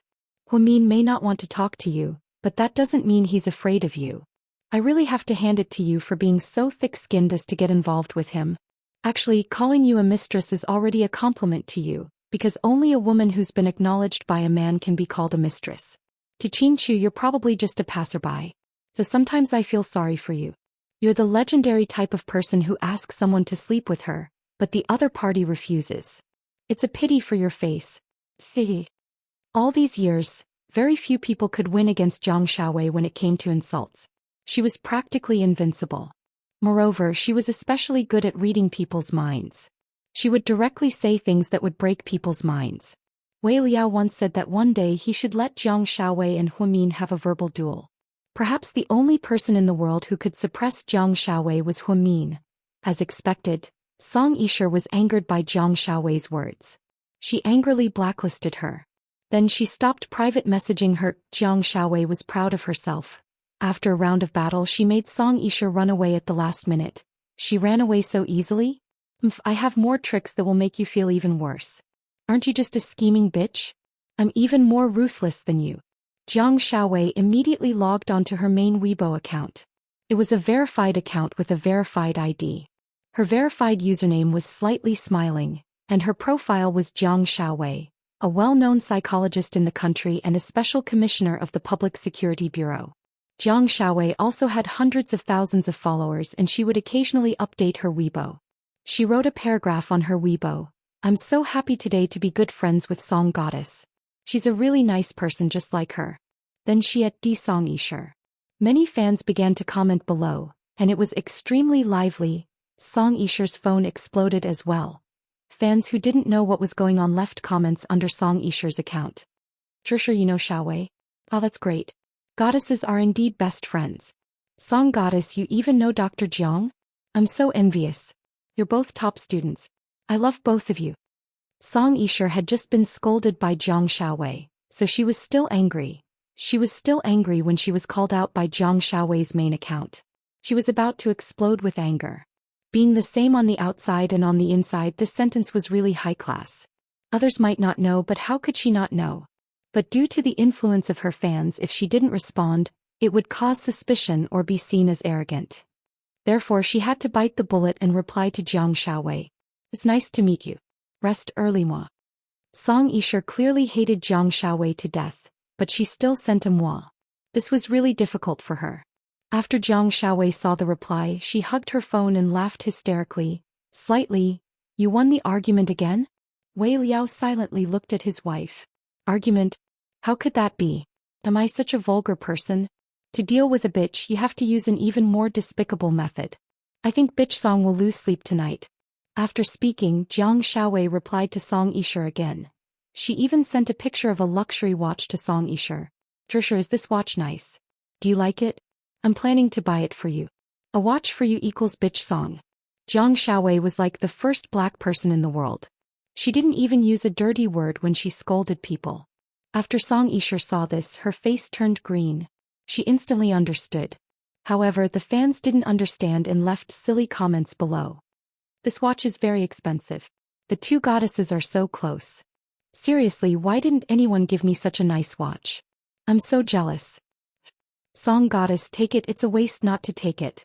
You have to accept Dr. Zhang's gift. Song Yisha was so angry that she drank half a bottle of mineral water to calm herself down. Then she suppressed her anger and replied, "Thank you, my dear. You don't have to be so polite. I don't want the watch, I already have one. It's good to have one, too many will only add to my troubles."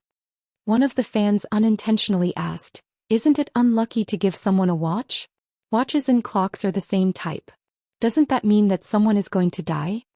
After hearing this, Song Yisha became even angrier. She directly threw her phone onto the ground, with a loud bang. Not only did that woman Jiang Xiaowei privately message her on her sub-account, but she also publicly scolded her on her main account. Moreover, she couldn't even turn on her. How frustrating was that? Oh my baby, what happened? Lady Song was scared out of her wits when she saw her daughter throw her phone on the ground.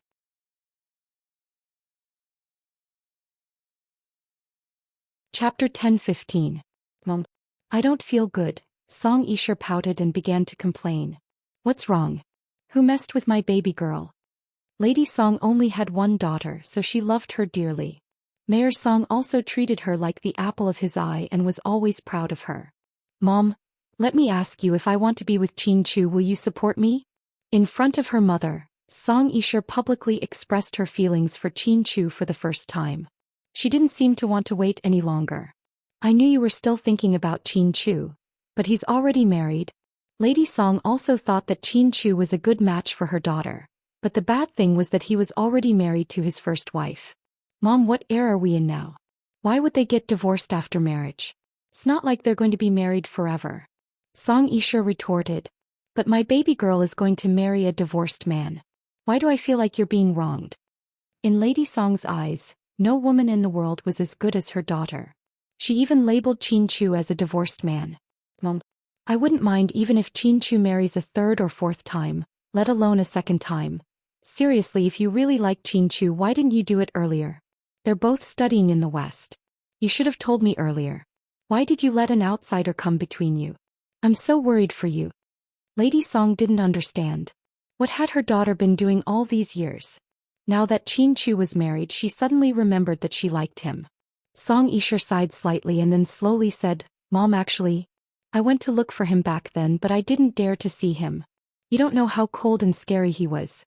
My friends in the States all said that Qin Chu was a cold-blooded monster. He didn't talk to any of his classmates in the States and was always alone. What about now? It's fine now? Mrs. Song asked in confusion. Yes, I thought I didn't care anymore, but now that I see him being so gentle to Huamin, I feel very uncomfortable. I know I'm still not reconciled. I was too confident in the past. I thought I was the only one who was worthy of Qin Chu, so I ignored the absurd fact that he actually fell in love with another girl in high school. Mom, I regret it now. I want to get him back. Song Yisha walked over and leaned on Lady Song's shoulder like a spoiled child. He told. Your father is the mayor. If you do anything, it will cause bad public opinion. Lady Song had her reservations. Don't worry, I won't do it in public. I'll secretly take Huamin away. As long as Huamin is gone, Qin Chu will be mine. I'm confident that he still has feelings for me. After all, we lived together for more than a year when we were kids. Song Yisha still thought that she was infallible. She always thought that when they were 8 years old, they were childhood sweethearts. The truth was, Qin Chu didn't even remember what Song Yisha was like back then. He had completely forgotten everything that happened before he was 8. What he really cared about were the 3 years in high school. Those 3 years were filled with sadness and joy, tears and laughter. Do you have to be like this? Sure, with your qualities, we can find anyone you want. Lady Song tried her best to persuade her. No, I want Qin Chu. I must make this wish come true. Song Yisha was determined. The truth was, what she felt for Qin Chu was no longer love. It was a kind of arrogant jealousy. Before, she didn't think that Qin Chu was important. When she was in the States, she didn't even dare to get close to Qin Chu when he was so cold. Now that she saw the best person by Huamin's side, Qin Chu, she wanted to steal him away. It was like when you were a piece of flawed jade. Although I was tempted, I didn't want you. Now that you've been polished into a top-notch piece of jade, I want you. At the end of the day, she wanted to steal the happiness that belonged to Huamin. She didn't love Qin Chu deeply. On the top floor of seductive Fox, GK Film and Television's progress slowed down because of Qin Chu's injury. On top of that, Ni Yong was recuperating and Mo Shui was out filming. Therefore they were overshadowed by Imperial Star. Recently, Imperial Star had been shining brightly. Suyu had spent 300 million yuan and signed 8 more artists. They were in the limelight and held a celebration party for the company's executives at a nightclub. Everyone was having a great time. Suyu, on the other hand, was very calm. No one could tell if he was happy or angry the entire night. No one dared to get close to him. Only his good friend Tang Chuan dared to sit next to him and tease him. Lord Su, why aren't you playing? Are you not in the mood? Tang Chuan asked. Suyu held on to his wine glass. No one knew what he was thinking, but he didn't say anything. News came from South Side. Qin Chu woke up. Did you hear about that? Tang Chuan asked.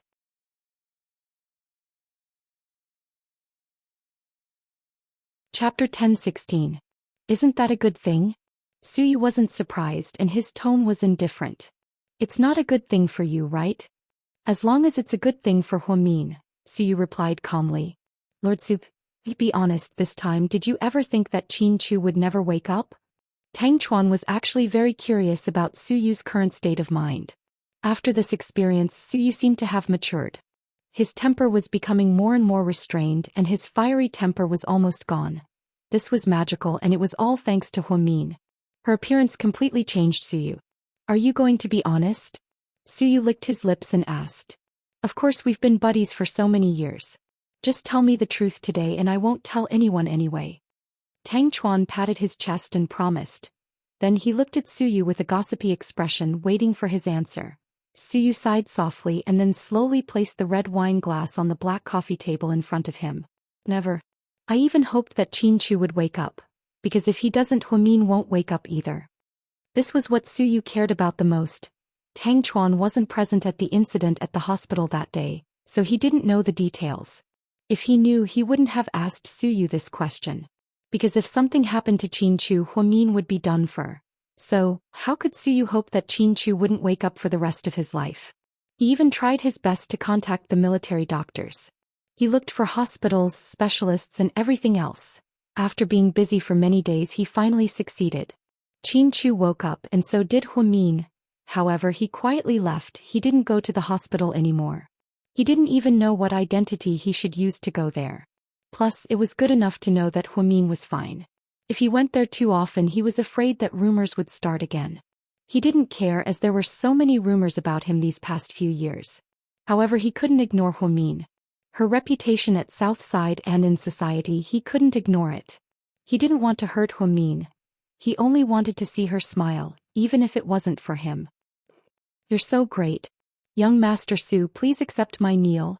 Tang Chuan pretended to kneel. Suyu smiled. He knew that he wanted to be funny. Old Wei is so obsessed with the opposite sex. Dr. Zhang is too scary. We rarely hang out with him. Speaking of which, I'm looking forward to their wedding on New Year's Day.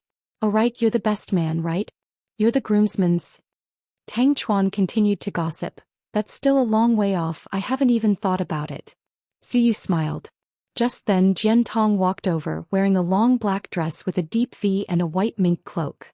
She looked elegant and graceful. President Su. Upon seeing this, Tang Chuan immediately left. Suyu nodded. Why aren't you drinking? Not in the mood? Jian Tong asked. No, I'm just a little sleepy. Do you want to come to my place tonight? Jian Tong asked. Suyu was silent, thinking about how to answer. Jian Tong continued. My place is newly renovated. One of the rooms is decorated in the style of your old mansion. If you don't want to go back to the old mansion, you can come to my place. You can sleep upstairs and I'll sleep downstairs. Or, if you're afraid of being photographed by the media, you can sleep in that room and I'll go to my other apartment. Jian Tong was smart. She didn't make it too obvious. It was just a subtle invitation to Suyu. Suyu glanced at her and replied nonchalantly, It's okay, I've been enjoying going back to the old mansion, I'm used to it. Oh. Jian Tong looked slightly disappointed. Su Yu had been abstinent for a long time and he didn't touch any women. This made Imperial Star want to be with him. Jian Tong was so outstanding, but Su Yu never touched her. Everyone began to suspect President Su's sexual orientation. Su Yu didn't care about the rumors. After leaving Seductive Fox at 2 in the morning, he sped all the way home. He wanted to go home, but somehow he ended up at Southside. He raised his head and looked at the VIP room on the top floor. He suddenly wanted to go up and see her.